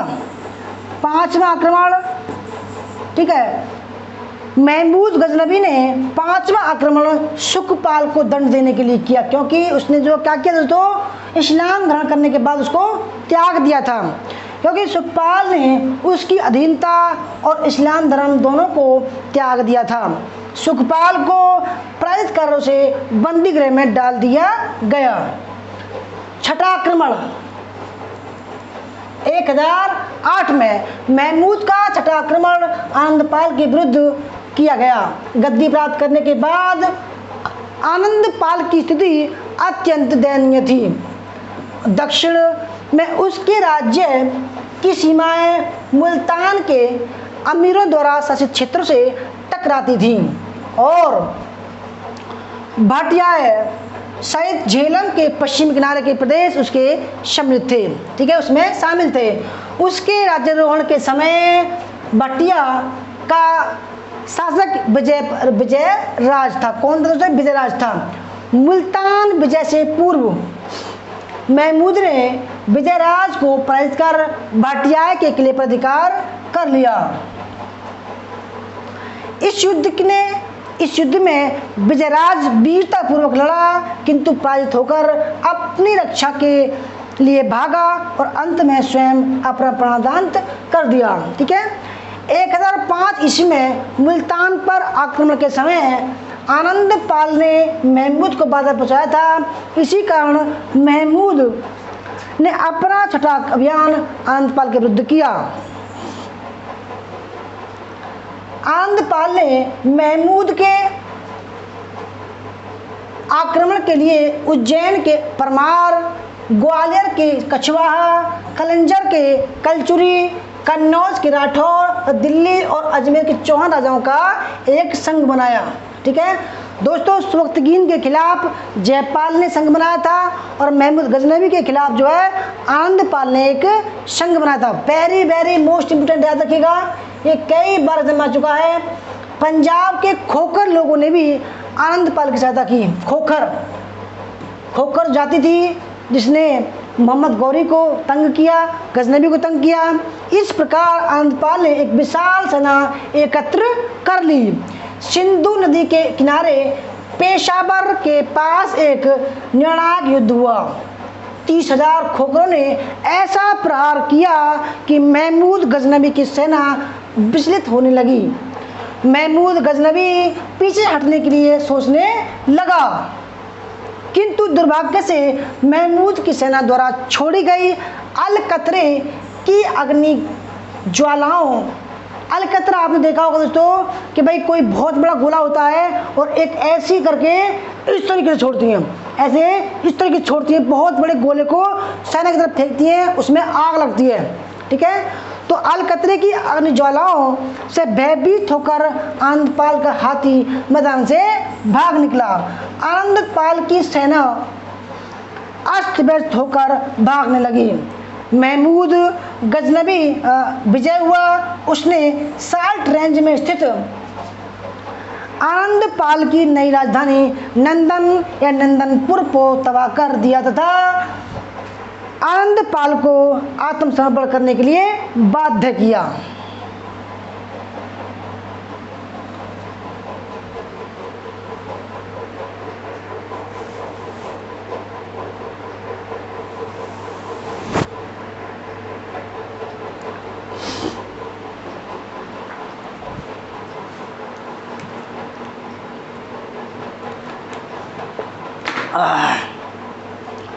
सातवां आक्रमण 1009 ईस्वी। आनंदपाल को पराजित करने के बाद महमूद गजनवी को युद्ध की लूट में कुछ हाथियों के अतिरिक्त उसके हाथ कोई विशेष वस्तु नहीं लगी, अतः लूट की अपनी भूख मिटाने के लिए उसने सातवां आक्रमण 1009 ईस्वी में कांगड़ा के पहाड़ी प्रदेश नगरकोट पर किया। हिंदुओं ने नगरकोट के किले में बहुत सा धन एकत्र कर रखा था। वहाँ किसी ने महमूद का सामना नहीं किया। नगरकोट के किले से महमूद गजनवी को अपार धन मिला। फरिश्ता के अनुसार फरिश्ता कहता है कि महमूद 7 लाख स्वर्ण मुद्राएं, 700 मन चांदी के पात्र, 200 मन शुद्ध स्वर्ण मुद्राएं, 2000 मन अपरिष्कृत रजत, 20 मन पन्ने, हीरे रतन मोती आदि बहुमूल्य मणियां लेकर भारत से वापस लौट गया। दोस्तों 1 मन बराबर होता है 40 किलो। 1 मन बराबर 40 किलो। ठीक है। 8वां आक्रमण 1010 में महमूद गजनवी ने मुल्तान पर आक्रमण किया, द्वारा वहां के विद्रोही शासक दाऊद को परास्त कर दिया और बंदी बना लिया। उसने मुल्तान पर अधिकार कर लिया। 9वां आक्रमण 1011-12 महमूद का 9वां आक्रमण थानेश्वर पर किया गया। वहां के चक्र स्वामी मंदिर को लूटा। मार्ग में डेरा के शासक ने रोकने का प्रयास किया परंतु असफल रहा। 10वां आक्रमण 1012 ईस्वी में आनंदपाल के मृत्यु के बाद इसका पुत्र त्रिलोचन पाल गद्दी पर बैठा। त्रिलोचन पाल दोस्तों कहाँ बैठा? गद्दी पर बैठा। त्रिलोचन पाल को भी महमूद गजनवी ने के आक्रमण का सामना करना पड़ा। त्रिलोचन पाल के अपने पुत्र भीमपाल, जो प्रशासन में उसका प्रमुख सहायक था, के कहने पर महमूद का विरोध करने की नीति अपनाई। ठीक है। इसने दोस्तों क्या किया? महमूद गजनवी की विरोध करने की नीति अपनाई और भीमपाल ने मरगला दर्रे में अपनी किलाबंदी की। महमूद की सेनाओं को रोकने का प्रयास किया किंतु महमूद ने उस दर्रे को जीतकर नंदन के पुत्र के दुर्ग पर चढ़ाई कर दी। त्रिलोचन पाल व भीमपाल ने भागकर कश्मीर में शरण ली और वहां के राजा संग्राम राज 1003 से 1028 से मिलकर महमूद गजनवी से लड़ने की तैयारी करने लगे। कश्मीरी मंत्री तुंग उनकी सहायता के लिए भेजा गया। तुंग को किसको? तुंग को।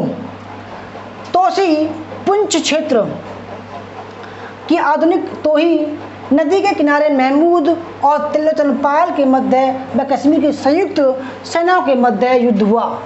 महमूद गजनवी विजय हुआ, त्रिलोचन पाल पराजित हो गया। होने के बाद पंजाब की शिवालिक पहाड़ियों की ओर चला गया तथा पूर्ण अपनी शक्ति स्थापित करने में लग गया।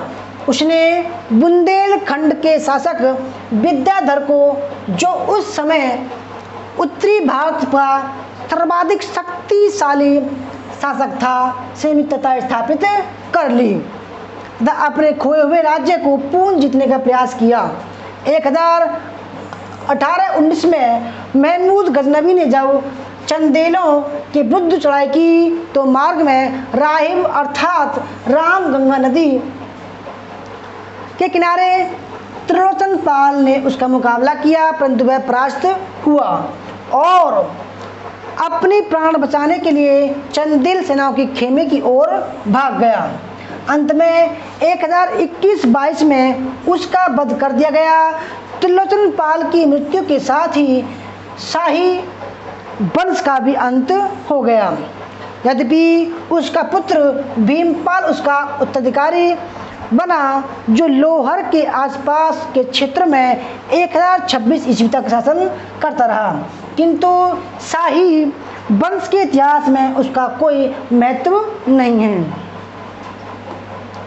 आगे बढ़ते हैं दोस्तों।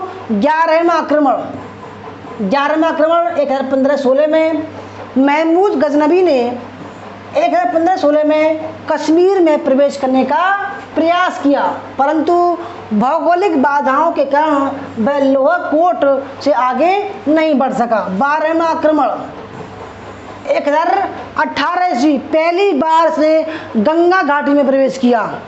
1018 में महमूद ने कन्नौज पर आक्रमण किया, जो उस समय भारतीय साम्राज्य की प्रमुख राजधानी थी। उस समय यहाँ गुर्जर प्रतिहार वंश के शासक राज्यपाल का शासन था। वेरी वेरी मोस्ट इंपोर्टेंट है, राज्यपाल का शासन था।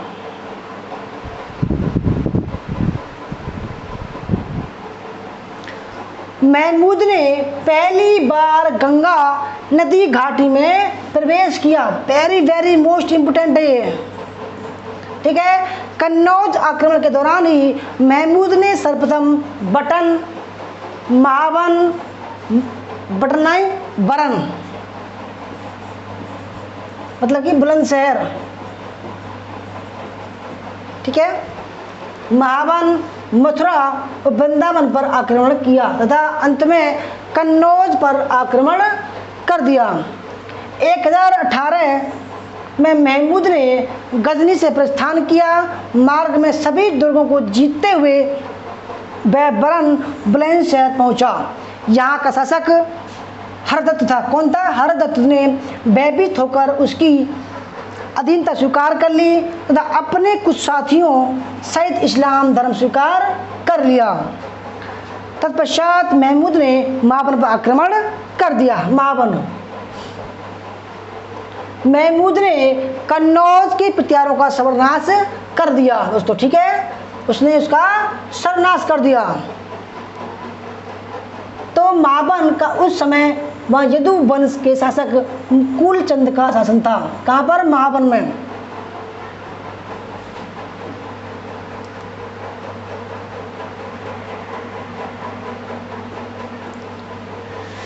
उसने वीरता पूर्वक महमूद का सामना किया किंतु परास्त हुआ। अंत में कुलचंद ने सम्मान की रक्षा के लिए अपनी दोनों पत्नियों को काटकर स्वयं भी आत्मदाह कर लिया। महावन को लूटने के बाद महमूद गजनबी ने मंदिरों की नगरी के नाम से विख्यात मथुरा पर आक्रमण किया। दोस्तों आई होप आपको समझ में आ रहा होगा। देखो इतना बड़ा चैप्टर है, इतना बड़ा कोर्स है, अगर हम दोस्तों मोटी मोटी मैं बातें बताऊंगा तो हो सकता है आपके दोस्तों एग्ज़ाम में नहीं आए। मैं बिल्कुल हर एक पॉइंट को आपके सामने प्रस्तुत करूंगा ताकि एग्ज़ाम में आए और आप अच्छे तरीके से नोट्स बना सकें, ठीक है, क्योंकि हम इसी चीज़ को अपने कोर्स की PDF बनाएंगे ताकि हर एक चीज़ आपके PDF के अकॉर्डिंग हो, नोट्स बन सके, ठीक है। मथुरा हिंदुओं का तीर्थ स्थान था जहाँ हजारों मंदिर थे। मथुरा की राज रक्षा का कोई दायित्व नहीं किया गया था। महमूद ने वहाँ इच्छानुसार लूटमार की तथा अपार धन संग्रहित किया। 13वां आक्रमण। मथुरा को लूटने के बाद महमूद ने वृंदावन पर चढ़ाई की। यहाँ भी उसने लूट में अपार धन प्राप्त किया। वहाँ से वह कन्नौज गया। वह गुर्जर प्रतिहार वंश के अंतिम शासक राज्यपाल का शासन था। राज्यपाल भयभीत होकर बिना युद्ध किए गंगा के पार उसके पूर्वी किनारे पर स्थित बारी भाग गया। महमूद ने कन्नौज को खूब लूटा। उसके बाद उसने कानपुर के निकट मंझावन नामक स्थान पर आक्रमण किया जो ब्राह्मणों के किले के नाम से प्रसिद्ध था। 25 दिन तक संघर्ष के बाद अंत में महमूद ने विजय प्राप्त की। लौटते समय मार्ग में पड़ने वाले असी और सिरसावा सहारनपुर के निकट के दुर्गों को भी जीत लिया। असी के शासक चंद्रपाल और सिरसावा के शासक चांदराय ने उसका मुकाबला नहीं किया, अतः अपार धन के साथ महमूद गजनी लौट गया। 14वां आक्रमण। 14वां आक्रमण। महमूद ने यह आक्रमण चंदेल राजा को दंडित करने के लिए किया था। महमूद के वापस जाने के बाद बुंदेलखंड के चंदेल शासक विद्याधर ने, ये मोस्ट इम्पोर्टेंट है, ने ग्वालियर के शासक के सहयोग से कुछ हिंदू राजाओं का एक संघ बनाया, ठीक है। इस संघ का उद्देश्य कन्नौज के शासक राज्यपाल को दंड देना था क्योंकि उसने महमूद गजनवी का आक्रमण जो है मुकाबला नहीं किया था, क्योंकि राज्यपाल महमूद से बिना युद्ध किए ही भाग गया था, जिसे राजपूत राजाओं ने एक कलंक समझा था। इन राजाओं ने मिलकर राज्यपाल पर आक्रमण किया तथा विद्याधर के आदेश से उसके कछवाए सामंत अर्जुन ने राज्यपाल की हत्या कर दी। महमूद ने विद्याधर को दंडित करने के लिए 1920 में पूर्ण भारत पर आक्रमण किया। वह बारी की ओर प्रस्थान किया, जिसे पिटारों ने कन्नौज की लूट के पश्चात अपनी राजधानी बनाया था। त्रिलोचन पाल यहाँ का शासक था। वह बिना युद्ध किए भाग गया। महमूद ने बरी को नष्ट कर दिया। इसके पश्चात महमूद अपने मुख्य शत्रु विद्याधर को परास्त करने के लिए बुंदेलखंड पहुंच गया। वहां विद्याधर एक बड़ी सेना के साथ महमूद का मुकाबला करने के लिए तैयार था। महमूद विद्याधर की विशाल सेना देखकर एक बार विचलित होकर हुआ, किंतु युद्ध प्रारंभ होने के बाद शाम तक विद्याधर की सेना के एक भाग की पराजय हुई। विद्याधर साहस खो बैठा और रात में चुपके से भाग निकला। महमूद ने उसके संपूर्ण राज्य में लूटमार कर ली तथा बहुत सी संपत्ति लेकर वापस गजनी लौट गया। 15वां आक्रमण 2122 में महमूद पूर्ण भारत आया तथा पंजाब में प्रवेश किया। इस बार उसने पंजाब का प्रशासन अपने हाथ में लेने का निश्चय किया। पंजाब में प्रत्यक्ष शासन स्थापित करने का महमूद का उद्देश्य दूर स्थित प्रांतों की विजय के लिए भारत में एक सैनिक केंद्र की स्थापना करना था, यानी कि पंजाब में दोस्तों स्थायी शासन की स्थापना करना था। इसके लिए पंजाब का क्षेत्र उपयुक्त था। पंजाब पर अधिकार करने के पश्चात ही महमूद गजनबी ने पंजाब के प्रचलित शाही सिक्कों को ही अपनाया।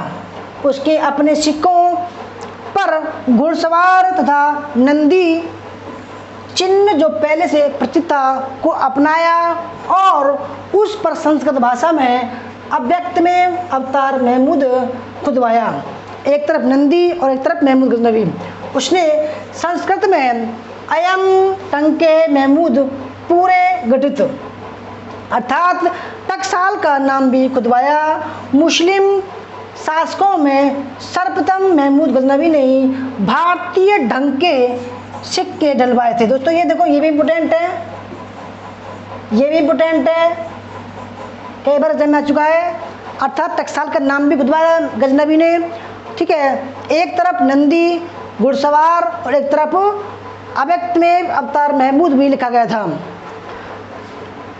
उसके द्वारा सिक्के दिल्ली वाला के नाम से, ये भी इम्पोर्टेंट है, दिल्ली वाला नाम से प्रसिद्ध थे, जिसका वजन 56 ग्राम था। ये भी इम्पोर्टेंट है, 56 ग्राम था। ठीक है, पंजाब पर अधिकार करने के बाद महमूद गजनबी ने अरियारुक को यहाँ का गवर्नर नियुक्त किया। अब दोस्तों एक आक्रमण होता है, ठीक है, महमूद गजनबी का सोमनाथ मंदिर पर आक्रमण। कहाँ पर? महमूद गजनबी का सोमनाथ पर आक्रमण। जहाँ जो मंदिर थी शिव जी की, उसको जो है ध्वस्त कर दिया था। ठीक है, सोमनाथ पर आक्रमण सबसे भयंकर आक्रमण था ये। 1025-26 में महमूद ने एक विशाल सेना लेकर सोमनाथ मंदिर पर आक्रमण किया। कहाँ किया? तो सोमनाथ पर, जो गुजरात के अनिलवाड़ा में पड़ता था। महमूद गजनबी का यह सबसे प्रसिद्ध अभियान था। ठीक है, सोमनाथ का मंदिर गुजरात में स्थित भारत के सबसे महत्वपूर्ण मंदिरों में से एक था। यह शिव मंदिर था। इसमें अत्यधिक धन संचित था, जो महमूद गजनबी के आक्रमण का मुख्य कारण बना। मुल्तान के मार्ग से वह काठियावाड़ में प्रवेश किया। तत्पश्चात अनिलवाड़ा पहुंचा, जो काठियावाड़ की राजधानी था। इस समय यहाँ का शासक भीमदेव था, जो बिना युद्ध किए भाग गया। महमूद ने बिना किसी विरोध के अनिलवाड़ा को जीत लिया। इसके पश्चात वह सोमनाथ मंदिर पहुंचा। एक संघर्ष के बाद मंदिर पर कब्जा कर लिया गया। उसने यहाँ से अपार धन अपार धन इकट्ठा किया और मंदिर को ध्वस्त कर दिया। अतुल संपत्ति के साथ महमूद सिंध के रेगिस्तान से वापस लौट गया। मार्गों से जाटों ने बहुत हानि पहुंचाई, परंतु महमूद मुल्तान होता हुआ सुरक्षित गजनी लौट गया। 17वां और अंतिम आक्रमण 1027 ईस्वी में जाटों व खोखरों को दंड देने के लिए महमूद गजनवी ने 1027 में भारत पर आक्रमण और किया। ठीक है, जो अंतिम आक्रमण था, सोमनाथ को लूटकर वापस जाते समय महमूद गजनवी को पश्चिमी उत्तर में सिंध के जाटों व खोखरों ने अत्यधिक हानि पहुंचाई थी। प्रतिशोधात्मक कार्रवाई में महमूद ने इन पर आक्रमण किया और कठोरता से इन्हें समाप्त कर दिया। खोखर जाति सीमांत क्षेत्रों के उग्र निवासी थे। इन्होंने महमूद गजनवी तथा मोहम्मद गौरी दोनों के लिए समस्या पैदा की थी। इस प्रकार महमूद ने भारत पर 17 बार आक्रमण किया। अपने सैनिक पराक्रम का परिचय देते हुए उसने अनेक भारतीय शासकों को परास्त किया। 1030 में महमूद गजनवी की मृत्यु होती है। ठीक है, गुजरात से लेकर पूर्वी उत्तर प्रदेश तक के क्षेत्रों को रौंद डाला। इन असफलताओं के बाद भी वह भारत में अपनी सत्ता स्थापित नहीं कर सका, क्योंकि उसके इन अभियान का मुख्य उद्देश्य साम्राज्य निर्माण करना नहीं बल्कि धन को लूटना था और गजनी को मजबूत बनाना था। लूटना था, जिस उद्देश्य की प्राप्ति में वह पूरी तरह से सफल रहा। उसके आक्रमण का एकमात्र स्थायी परिणाम पंजाब, सिंध और मुल्तान को गजनी साम्राज्य में मिलाया जाना रहा। महमूद गजनवी के आक्रमण का सर्वाधिक महत्वपूर्ण प्रभाव भारत की राजनीतिक और सैनिक दुर्बलता का उजागर होना था। 1030 में महमूद गजनवी की मृत्यु हो गई। महमूद गजनवी का चरित्र और मूल्यांकन। ठीक है दोस्तों, चरित्र और मूल्यांकन वेरी मोस्ट इम्पोर्टेंट है। महमूद बहुत महत्वाकांक्षी व्यक्ति था। वह एक साहसी सैनिक और सफल सेनापति था। प्रत्येक व्यक्ति को उसकी योग्यता अनुसार कार्य देता था तथा अपनी इच्छा अनुसार कार्य लेता था। विभिन्न नस्लों से मिली जुली सेना उसके नेतृत्व में एक शक्तिशाली सेना बन गई। उसने अपनी बहुजातीय सेना में हिंदुओं को भी नियुक्त किया। ये इम्पोर्टेंट है, उसने तो हिंदुओं को भी नियुक्त किया। ठीक है, उसकी सेना में अरब, तुर्क, अफगान और हिंदू सैनिक शामिल थे। महमूद विद्वानों तथा कलाकारों का संरक्षक था। उसके दरबार में शरण पाने वाले प्रमुख विद्वान थे अल-बरूनी, इतिहासकार उत्वी, दर्शनशास्त्र का विद्वान फराबी, बैहाकी, फारस का कवि उजारी, खुरासानी विद्वान तूसी, उनसुरी, असजदी, फर्रुकी तथा फिरदौसी आदि थे। इन विद्वानों में उत्वी महमूद के समय का महान साहित्यकार था। वह शाही इतिहासकार भी था। उसकी प्रमुख पुस्तकें किताब उल यामनी, ठीक है, तथा तारीख ए यामनी है। किसकी दोस्तों? उत्वी की। इसमें महमूद के जीवन और कार्यों का विस्तृत वर्णन है। फिरदौसी महमूद के दरबार का प्रसिद्ध विद्वान कवि था। इसे पूर्व के होमर की उपाधि दी गई है। फिरदौसी की सर्वाधिक प्रसिद्ध रचना शाहनामा है। कहा जाता है कि महमूद ने शाहनामा लिखने के लिए फिरदौसी को 60,000 सोने की मिस्कल देने का वादा किया था, परंतु शाहनामा पूर्ण होने पर उसने कवि को केवल 60,000 चांदी की मिस्कल ही दिया, जिन्हें फिरदौसी ने लेने से इनकार कर दिया। यद्यपि इसका मुख्य कारण महमूद के कृपापात्र अयाज का फिरदौसी के विरुद्ध षड्यंत्र था। क्रोध में आकर फिरदौसी सदा के लिए गजनी त्याग दिया। ठीक है, अंत में महमूद ने क्षमा मांगी तो 60,000 स्वर्ण मुद्राएं फिरदौसी के पास भिजवाई, परंतु भेंट पहुंचने से पहले फिरदौसी का शव संस्कार के लिए ले जाया जा रहा था। फारसी भाषा की नींव रखने वाला फिरदौसी ही था जिसने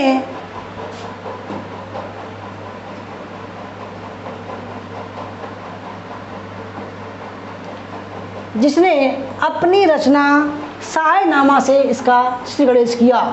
उल्लेखनीय है कि फिरदौसी भारतीय ही नहीं आया था, फिर भी अपनी पुस्तक शाहनामा में उसने भारत के विषय में वर्णन किया है। रजनीकांत शर्मा ने इसका हिंदी में अनुवाद किया।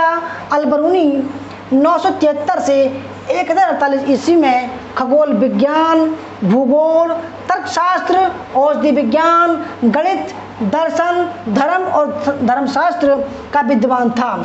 उसका जन्म 973 में खीवा प्राचीन ख्वारिज़्म में हुआ था। महमूद गजनबी के भारत विजय से पूर्व एक विद्वान राजनीतिक के रूप में खीवा वंश के अंतिम शासक की सेवा में था। 1017 में महमूद गजनबी ने ख्वारिज़्म शाह पर विजय प्राप्त कर अलबरूनी को वहां से प्राप्त किया और 1819 में वह महमूद गजनबी के साथ भारत आया। इसकी प्रसिद्ध रचना किताबुल हिंद या तवारीख हिंद है। इसमें 1017 से 1030 के बीच भारतीय जीवन का वर्णन है। यह पुस्तक अरबी भाषा में है। ठीक है दोस्तों, जो किताबुल हिंद पुस्तक है वो अरबी भाषा में है, जिसका बाद में फारसी भाषा में अनुवाद किया गया। फारसी से अंग्रेजी भाषा में इस पुस्तक का अनुवाद एडवर्ड सचाऊ ने किया। ठीक है, Alberuni India an account of the region नाम से किया है। रजनीकांत शर्मा ने इसका हिंदी में अनुवाद किया। अलबरूनी ने अपनी पुस्तक किताबुल हिंद में भारतीयों की विशेषकर पवित्र स्थानों पर तालाबों तथा जल संग्रहण कार्यों के निर्माण में उच्च कोटि की प्रवणता का वर्णन किया है। अलबरूनी लिखता है कि भारत आरंभ में सागर था। कई शताब्दियों में हिमालय की नदियों द्वारा लाई गई मिट्टी से वह भर गया। ब्राह्मण शिक्षा के केंद्र कन्नौज, बनारस तथा कश्मीर पर कभी नहीं गया। उसने भारतीय परिस्थितियां एवं संस्कृतियों को जानने के लिए ब्रह्मगुप्त के ब्रह्म सिद्धांत, बलभद्र ब्राह्मण की व्रत संहिता, कपिल के सांख्य दर्शन तथा पतंजलि के योग दर्शन आदि की जो है रचनाओं का उल्लेख किया है। उसने जगह जगह पर भगवत गीता, विष्णु पुराण एवं वायु पुराण को उद्धृत किया है अपने ग्रंथ में। इस प्रकार पुराणों का अध्ययन करने वाला वह पहला मुसलमान था। ये भी इम्पोर्टेंट है। बैहाकी 996 से 70 ईस्वी महमूद का एक शाही लेखक था। लेनपुर ने उसे पूर्वीय श्री पेपस की उपाधि दी। वह गजनबी दरबार तथा उसके अमीरों से घनिष्ठ रूप से जुड़ा हुआ था। उन्होंने गजनबी शासकों का 1059 ईस्वी तक का विस्तार इतिहास 10 खंडों में लिया है, जो तारीख बैहाकी के नाम से जाना जाता है। उसके विभिन्न खंडों के नाम हैं तारीख सोख्तगीन, ताजुल फुतू, गजनी के सुल्तान महमूद का इतिहास, तारीख मसूदी, सुल्तान मसूद का इतिहास, दर्शन शास्त्र का विद्वान फराबी महमूद का दरबारी इतिहासकार था। ठीक है, ये भी इम्पोर्टेंट है। फराबी फारस के रे का निवासी उजारी भी महमूद के दरबार का कवि था। असदी तूसी खुरासान का रहने वाला था। उनसुरी अपने काल का महान विद्वान था। विद्वानों के साथ साथ महमूद एक निर्माता तथा कलाकारों व वास्तुकारों का भी संरक्षक था। उसने देश विदेश के दोस्तों उसने दूर दूर देश के कलाकारों को बुलाकर गजनी में भव्य इमारतों का निर्माण करवाया। उसने गजनी में कई भव्य मस्जिदों का निर्माण करवाया जिसे पूर्व का आश्चर्य कहा जाता है। गजनी में ही उसने एक विश्वविद्यालय का, एक बड़ा पुस्तकालय का और एक अजायब घर का निर्माण करवाया। नवार नदी पर उसने बाड़ ए सुल्तान बांध का निर्माण करवाया। इस प्रकार महमूद के संरक्षण में गजनी एक संस्कृति स्थल के रूप में विख्यात हो गया। इसकी गणना मध्य एशिया के सुंदर नगरों में होने लगी। महमूद एक न्यायप्रिय शासक भी था। उसका भतीजा एक स्त्री के विरोध के बाद भी उसे अपमानित करने का प्रयास किया, जिसके कारण महमूद ने उसका अपने भतीजे कत्ल कर दिया और भतीजे का कत्ल कर दिया। शासन व्यवस्था को सुव्यवस्थित रखने के लिए उसने अपने सूबेदारों को नियंत्रण में रखा हुआ था।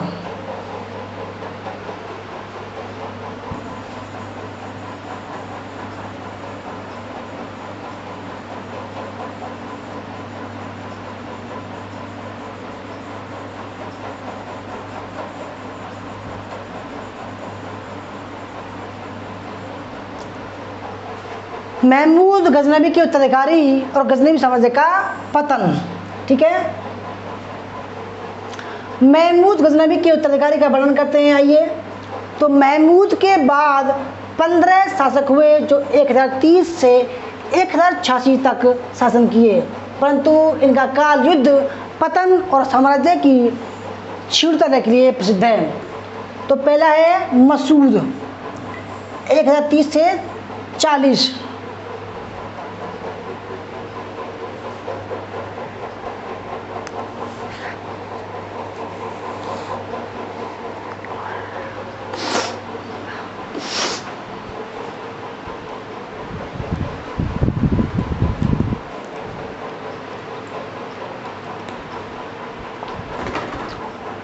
मसूद, दोस्तों कहते हैं कि इसके काल में आधे सैनिक हिंदू थे। महमूद के 2 पुत्र मसूद और मोहम्मद थे। अपनी मृत्यु से पहले ही महमूद ने अपने दोनों पुत्रों के बीच साम्राज्य का बंटवारा कर दिया था, किंतु उसकी मृत्यु के बाद सर्वोच्च सत्ता के लिए दोनों में संघर्ष आरंभ हो गया। अंत में मसूद ने मोहम्मद को परास्त कर उसे बंदी बना लिया तथा उसे अंधा करवा दिया गया और गद्दी पर अधिकार कर लिया। हसनक मसूद का एक मंत्री था। ठीक है, करमातियन विधर्मी होने के कारण उसकी निंदा की जाती है। यह अभियोग अस्वीकार करने पर उसे मृत्युदंड दिया गया। अरियारक एक महत्वाकांक्षी व्यक्ति था। महमूद गजनवी ने पंजाब विजय के बाद उसे वहाँ का गवर्नर नियुक्त किया था। महमूद के समय में वह भारत से संबंधित विषयों का अधिकारी था, किंतु महमूद गजनवी की मृत्यु के बाद वह स्वतंत्र शासक की भांति व्यवहार करने लगा। मसूद ने उसे वापस बल्कि बुला लिया तथा उसके स्थान पर अपने पिता महमूद गजनवी के समय के कोषाध्यक्ष अहमद न्याल्तगीन को पंजाब का गवर्नर नियुक्त किया। न्याल्तगीन ने बनारस पर आक्रमण कर वहाँ से अत्यधिक मात्रा में धन लूटकर काजी सिराज ने न्याल्तगीन के विरुद्ध षड्यंत्र किया। उसने सुल्तान मसूद को गुप्तचरों द्वारा सूचित कर किया कि न्याल्तगीन अपने आप को सुल्तान का बेटा बना कर स्वाधीन होने का प्रयास कर रहा है। ठीक है, आगे बढ़ते हैं।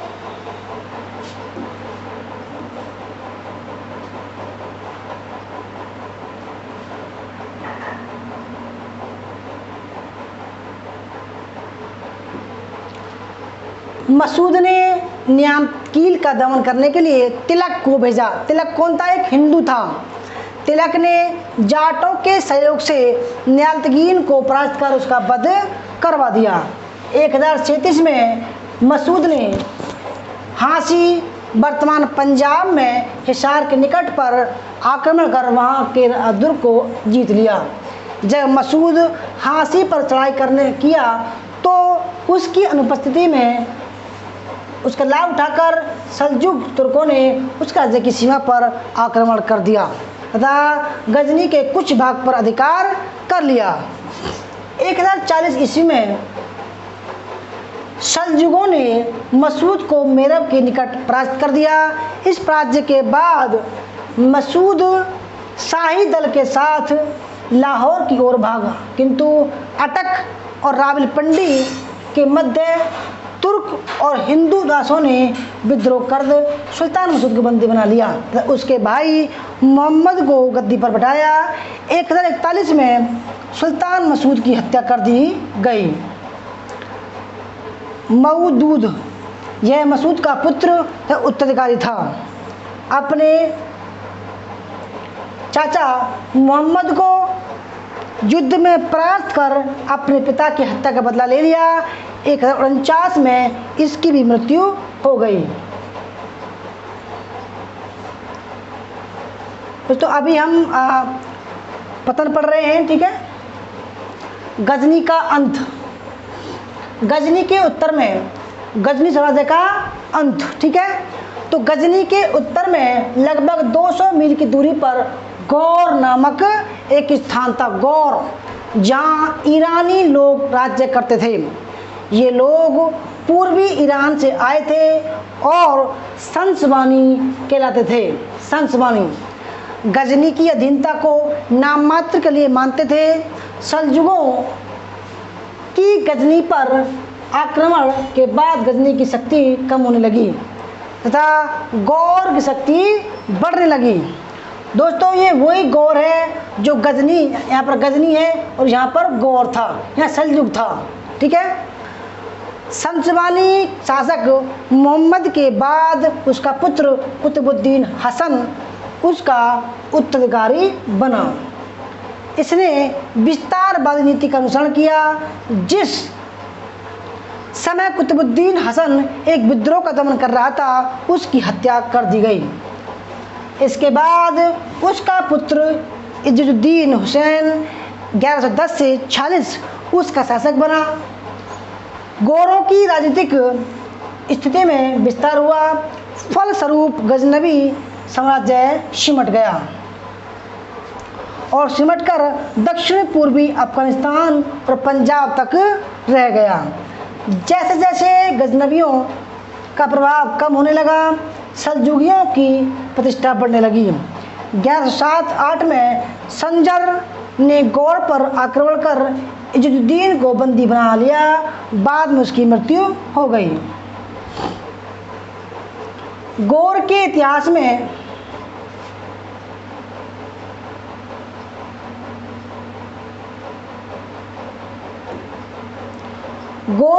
में यह एक महत्वपूर्ण मोड़ था। इज्जुद्दीन के 6 पुत्र थे। सैफुद्दीन, कुतुबुद्दीन, मोहम्मद, नसरुद्दीन, मोहम्मद, अलाउद्दीन हुसैन और बहाउद्दीन शाह। और लास्ट था फखरुद्दीन मसूद। इज्जुद्दीन की मृत्यु के बाद उसके पुत्र सैफुद्दीन ने अपने पिता के साम्राज्य को सभी भाइयों में बांट दिया, किंतु कुतुबुद्दीन मोहम्मद इस बंटवारे से संतुष्ट नहीं था। वह बंटवारे का विरोध कर बैराम शाह गजनवी के दरबार में पहुंच गया। कुछ समय पश्चात बैराम शाह के दरबारियों ने उसके विरुद्ध षड्यंत्र रचा और उसके ऊपर हरम पर कुदृष्टि रखने का आरोप लगाया कि भाई जो हरम मतलब जहाँ पर राज्य की जो महिलाएं हैं वो निवास करती थीं। बैराम शाह क्रोधित होकर उसे कारागार में डाल दिया। बाद में उसे जहर देकर मार डाला गया। अपने भाई का बदला लेने के लिए सैफुद्दीन ने गजनी पर आक्रमण कर दिया। उसने बैराम शाह को भारत की ओर भगा दिया तथा सुल्तान का खिताब धारण कर स्वयं गजनी के शासन पर बैठ गया।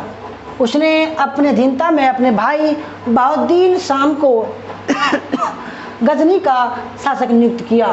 1149 में बैराम शाह पूर्ण गजनी पर आक्रमण किया तथा सैफुद्दीन को पराजित कर उसकी हत्या कर दी।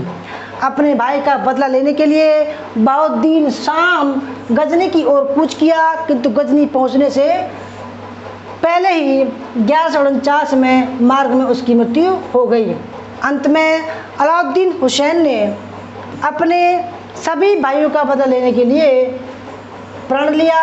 उसने गजनी पर आक्रमण कर दिया तथा बैराम शाह पराजित हुआ। पराजित होने के बाद बैराम शाह भारत भाग गया, जहाँ शीघ्र ही उसकी मृत्यु हो गई। उसके बाद उसका पुत्र खुसरो मलिक उत्तराधिकारी हुआ। अलाउद्दीन ने निर्दया से गजनी को नगर को लूटा और जला दिया। ठीक है दोस्तों, ये वही अलाउद्दीन था तथा नागरिकों का कत्लेआम करवाया।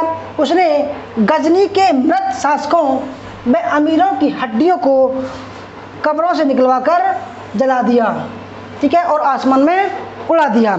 इस प्रकार लोग उसे जहां सोच यानी कि संसार को जलाने वाला कहते हैं, अर्थात जगत दाहक कहने लगे। अलाउद्दीन हुसैन दोस्तों ये वेरी मोस्ट इम्पोर्टेंट है, ठीक है। अलाउद्दीन हुसैन पहला व्यक्ति था जिसने असुल्तान उल मुअज्जम महान सुल्तानों का खिताब धारण किया। इससे पूर्व के संसमानी शासकों ने स्वयं को केवल मलिक या अमीर का खिताब धारण किया था। 1152 ईस्वी में उसने सल्जुकियों को खराज देना बंद कर दिया। अलाउद्दीन जहां सोज ने संसबानियों को साम्राज्यवादी व प्रसारवादी उत्साह प्रदान किया। सौभाग्य से उसके समय में उस क्षेत्र में शक्ति शून्यता थी। गजनवियों का पतन हो गया और संजर को गुज्ज जाति ने बंदी बना लिया था। अलाउद्दीन जहां सोज ने इस स्थिति का फायदा उठाया और अपनी शक्ति का प्रसार आरंभ कर दिया। ऐसी परिस्थिति में गोरी साम्राज्य का 3 भागों में विभाजन अनिवार्य हो गया। वरिष्ठ शाखा फिरोज कोह से गोर पर शासन करती रही और पश्चिम में खुरासान की ओर साम्राज्य प्रसार के लिए नजर दौड़ाई।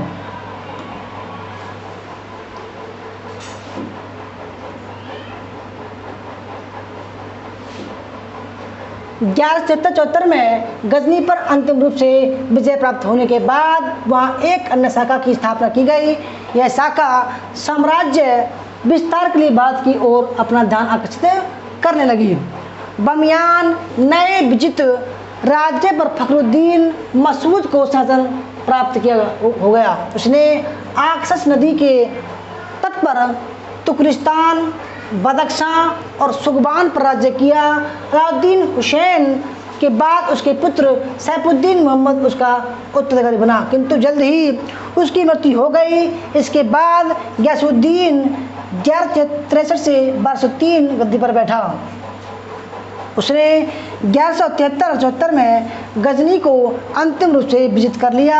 अपने भाई शहाबुद्दीन, ठीक है, शहाबुद्दीन 1173 से 1206 को सौंप दिया, जिसने बाद में मुजुद्दीन मोहम्मद गौरी का नाम खिताब धारण कर भारत पर आक्रमण किया था।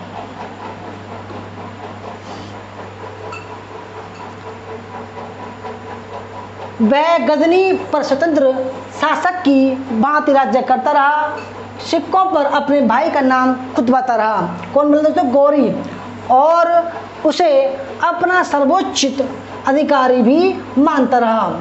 बैराम शाह पराजित होने के बाद भारत भाग आया, जहाँ शीघ्र ही उसकी मृत्यु हो गई। उसका पुत्र खुसरो मलिक गद्दी पर बैठा।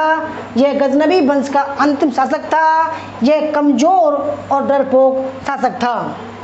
इसके समय में मोहम्मद गौरी ने भारत पर सिंहद्वार कहा जाने वाला पंजाब पर आक्रमण किया।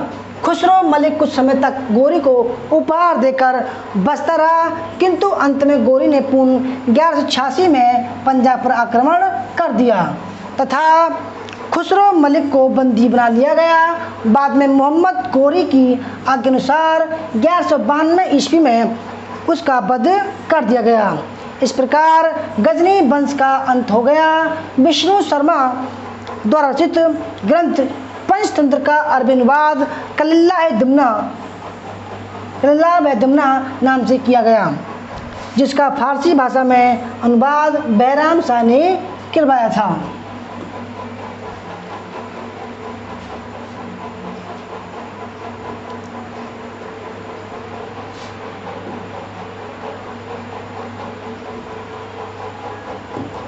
महमूद गजनवी के दरबार में रहने वाले कवि अबू नसर उतवी यही वह हमलावर दरबारी इतिहासकार था जिसने अपनी पुस्तक तारीख यामिनी किताब यामिनी में 1000 ईस्वी से महमूद गजनवी के ज़्यादातर हमलों का उल्लेख किया है। ख्वाजा अहमद यह महमूद गजनवी का वजीर था। ख्वाजा अहमद ने महमूद की अनुपस्थिति में 18 वर्षों तक कुशलता से प्रशासनिक कार्यों का संचालन किया। बाद में महमूद गजनवी ने अपने इस वजीर को एक भारतीय किले में कैद करा दिया था। अबुल फजल बैहाकी तारीख सुल्तान का लेखक, इसको लेनपुर ने पुर का पेपर्स कहा है। सुल्तान युगीन चित्रकला का सबसे प्रारंभिक उल्लेख बैहाकी द्वारा लिखित गजनवियों के इतिहास से मिलता है। फिरदौसी इस इतिहासकार ने फारसी पद में 1000 छंदों वाली शायनामा मंसूर महमूद गजनवी के देश पर लिखी। उसे फारसी का होमर कहा जाता है। बताया जाता है कि शायनामा लिखने के लिए महमूद ने फिरदौसी को 60,000 सोने की मिस्कल दिया था। दोस्तों ठीक है, ये मैंने कर चुका हूँ।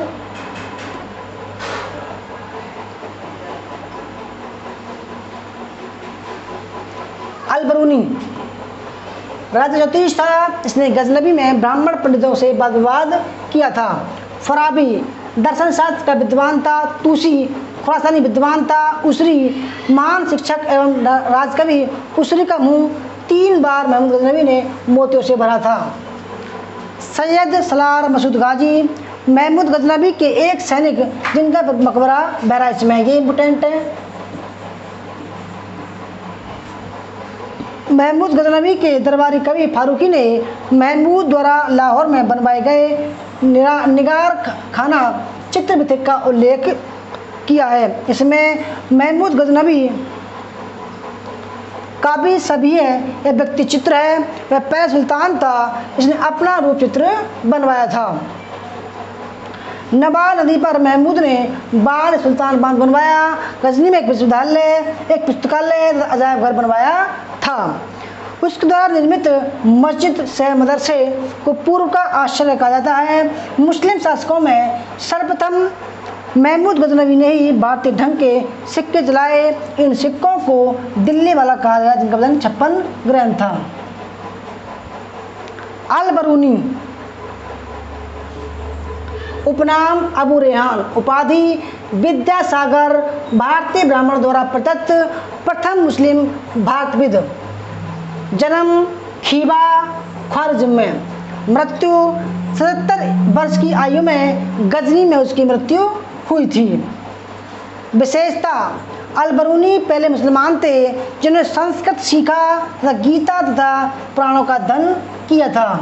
तो मोस्ट इम्पोर्टेंट है, इसके कई सवाल आते हैं एग्जाम में।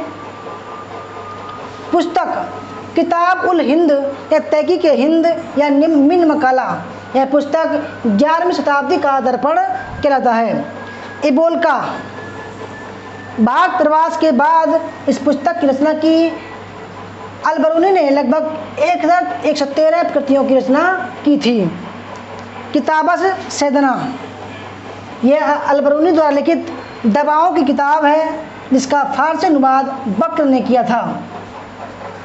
अनुवाद अरबी में लिखी किताब उल हिंद का अनुवाद 1888 में एडवर्ड हसाऊ ने किया था। हिंदी में रजनीकांत शर्मा ने किया था।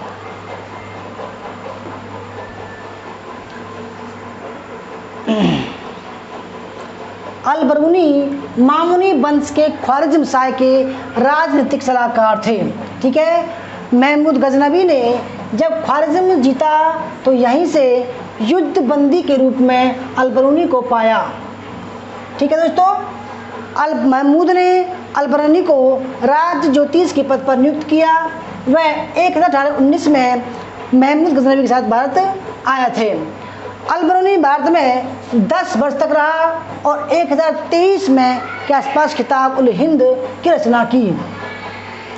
अल-बरूनी को महमूद के पुत्र मसूद से भी राजकीय संरक्षण प्राप्त हुआ। अल-बरूनी दार्शनिक, गणितज्ञ, समाजशास्त्री, चिकित्सक एवं मिजाज ज्योतिष थे। उन्होंने पतंजलि के योग सूत्र का अरबी भाषा में अनुवाद किया था। वेरी वेरी मोस्ट इम्पोर्टेंट है, ठीक है। इन्होंने पतंजलि के योग सूत्र का अरबी भाषा में अनुवाद किया था।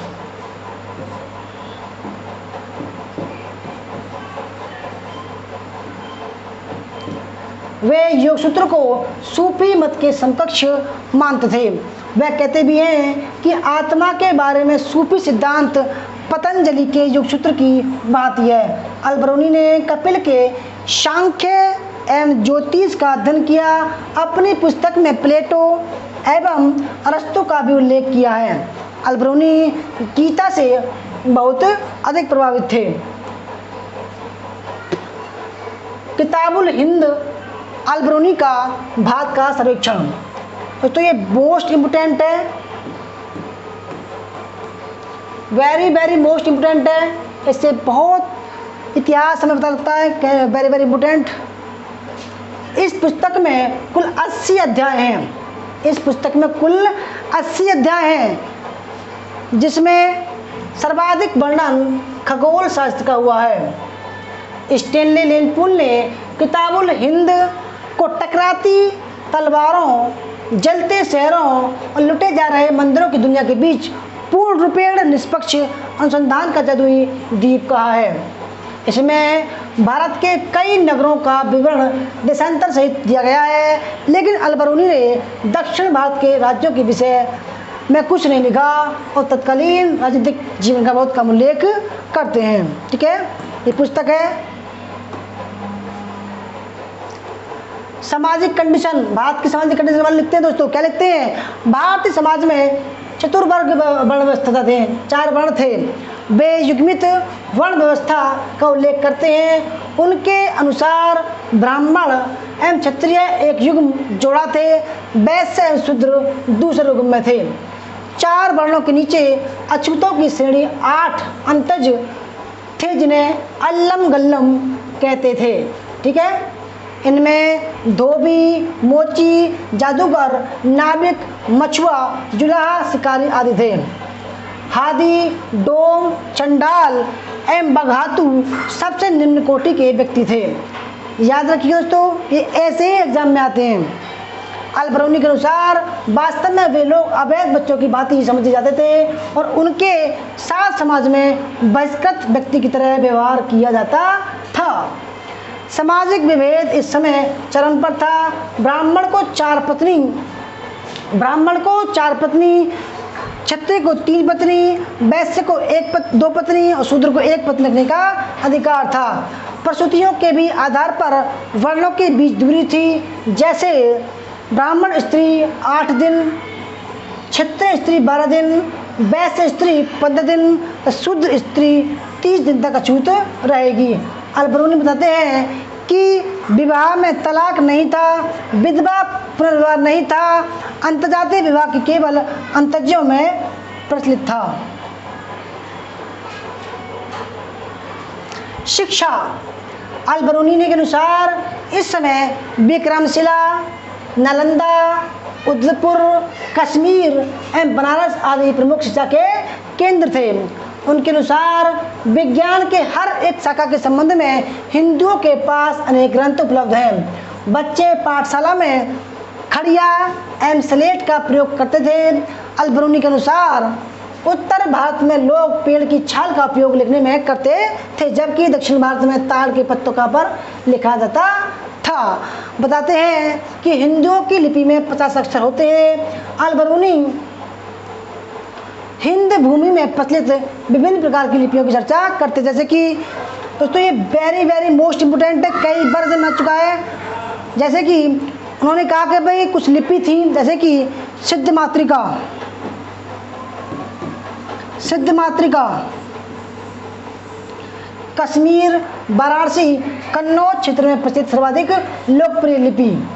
ठीक है, भैक्षुकी उदनपुर की बौद्धों की लिपि, इसके अतिरिक्त मालबाड़ी सिंध में, दरबारी द्रविड़ देश में, लारी गुजरात में, गौरी उत्तर प्रदेश में तथा मालवा के नागर भटिया की अर्धनागरी लिपियों का उल्लेख करते हैं। इस साहित्य के मूल विषय कुट्टनी मत्तम, मध्यस्थ के विचार और समय मत्रक वेश्या की आत्मकथा थे। तो इस समय साहित्य के जो मूल विषय थे कुट्टनी मत्तम, मध्यस्थ के विचार और समय मत्रक वेश्या की आत्मकथा थे। कश्मीर के राजा के एक मंत्री दामोदर गुप्त ने कुट्टनी मत्तम तथा क्षेमेंद्र 990 से 1059 ने समय मत्रक नामक पुस्तक लिखी थी। ये इम्पोर्टेंट है, आ चुकी एग्जाम में। अलबरूनी कहते हैं कि हिंदुओं का यह विचार है कि हमारे जैसा कोई देश नहीं है, हमारे जैसा धर्म नहीं है, ठीक है, हमारे जैसा देश, धर्म, राजा, विज्ञान आदि संसार में कहीं नहीं है। उनके अनुसार हिंदू कूप मंडूक हो गए थे, हालांकि उनके पूर्वजों के इतने संकीर्ण विचार नहीं थे। धर्म के बारे में क्या कहते हैं अलबरूनी दो प्रमुख त्योहार रामनवमी और शिवरात्रि बताते हैं। इनके अनुसार धर्म में भी विभेदीकरण था, क्योंकि शिक्षित लोग एक ईश्वरवादी थे, वहीं अशिक्षित आमजन बहुदेववादी थे। वे वैष्णव संप्रदाय को, तो ये इम्पोर्टेंट है, ये वैष्णव संप्रदाय को सर्वाधिक लोकप्रिय धर्म मानते हैं। कहते हैं कि अधिकांश भारतीय विष्णु नारायण की उपासना करते हैं। वैश्य व शूद्र को वेद पढ़ने का अधिकार नहीं था। अलबरूनी के अनुसार यदि यह सिद्ध हो जाता कि किसी शूद्र या वैश्य ने वेद का पाठ किया है तो उसकी जीभ काट ली जाती थी। मंदिरों में देवदासी प्रथा विद्यमान थी। वास्तव में मंदिर, बौद्ध विहार एवं मठ इस समय भ्रष्टाचार के केंद्र थे। वे लिखते हैं कि प्रत्येक वस्तु जो अशुद्ध अवस्था में गिर जाती है वह बड़ी सफलता से अपनी मौलिक शुद्ध स्थिति प्राप्त करने का प्रयत्न करती है। स्थापत्य के बारे में लोनी के विचार क्या थे? हिंदुओं के स्थापत्य के इस विषय में कहते हैं कि मुसलमान जब इनकी कला को देखते हैं तब आश्चर्य करते हैं कि इसको बनाना तो दूर है, वे इसका वर्णन भी नहीं कर सकते। अलबरूनी एवं उत्वी के विवरण से ज्ञात होता है कि कन्नौज नगर अत्यंत विशाल एवं भव्य था। महमूद गजनवी के अनुसार कन्नौज तथा मथुरा के मंदिरों जैसा कोई अन्य वास्तु यदि कोई निर्माण करना चाहता है तो उसे कम से काम पर 1 लाख सोने की दिनारें खर्च करनी पड़ेंगी तथा 200 वर्ष का समय लगाना होगा। आर्थिक कंडीशन कैसी थी इस समय उन्नत थी। मंदिरों में संपत्ति का संकेंद्रण था। यही इस समय बैंक भी थी। यही कारण है कि आक्रमणकारियों का पहला निशाना मंदिर ही होते थे। अलबरूनी भारत के प्रमुख नगरों को जोड़ने वाले मार्गों का विस्तार पूर्वक अध्ययन करते हैं। समाज में सूदखोरी वर्जित थी, केवल शूद्रों को ही इसकी इजाज़त थी। वे 2% ब्याज पर इसे करते थे। अलबरूनी कहते हैं कि यदि कोई अपनी जाति का व्यवसाय या कर्तव्य छोड़ना चाहता है, भले ही वह दूसरी जाति के लिए सम्मान का विषय हो क्यों न हो, वो पाप समझा जाता था। राजनीतिक कंडीशन, अलबरूनी ने राजनीतिक स्थिति का नामत का उल्लेख किया है। इस समय भारत छोटे छोटे राज्यों में विभक्त था तथा एक राज्य की कमजोरी दूसरे राज्य की शक्ति का साधन थी। अलबरूनी ने महमूद गजनवी की सेना में कन्नड़ सैनिकों का उल्लेख किया। ये इम्पोर्टेंट है। महमूद गजनवी एवं उसके उत्तराधिकारी मसूद ने अपनी बहुजातीय सेना में बड़ी संख्या में हिंदुओं की नियुक्ति की थी। मसूद की आदि सेना में तो हिंदू ही थे। इसमें तिलक एवं शिवंतराय उच्च कोटि पदों पर थे। निष्कर्ष, वस्तुतः अलबरूनी का सर्वेक्षण एक खंडित भारत के खंडित समाज की खंडित तस्वीर प्रस्तुत करता है। यह राजनीति, समाज, धर्म, यहाँ तक कि प्रसूति के आधार पर विभेद को ही उजागर करता है। ऐसे में अगर तुर्क आक्रमण के सामने भारतीय राजा एक एक करके हाथ चले गए, उसमें कोई आश्चर्य की बात नहीं थी, क्योंकि एक खंडित समाज खंडित तस्वीर ही राजनीति दे सकता है।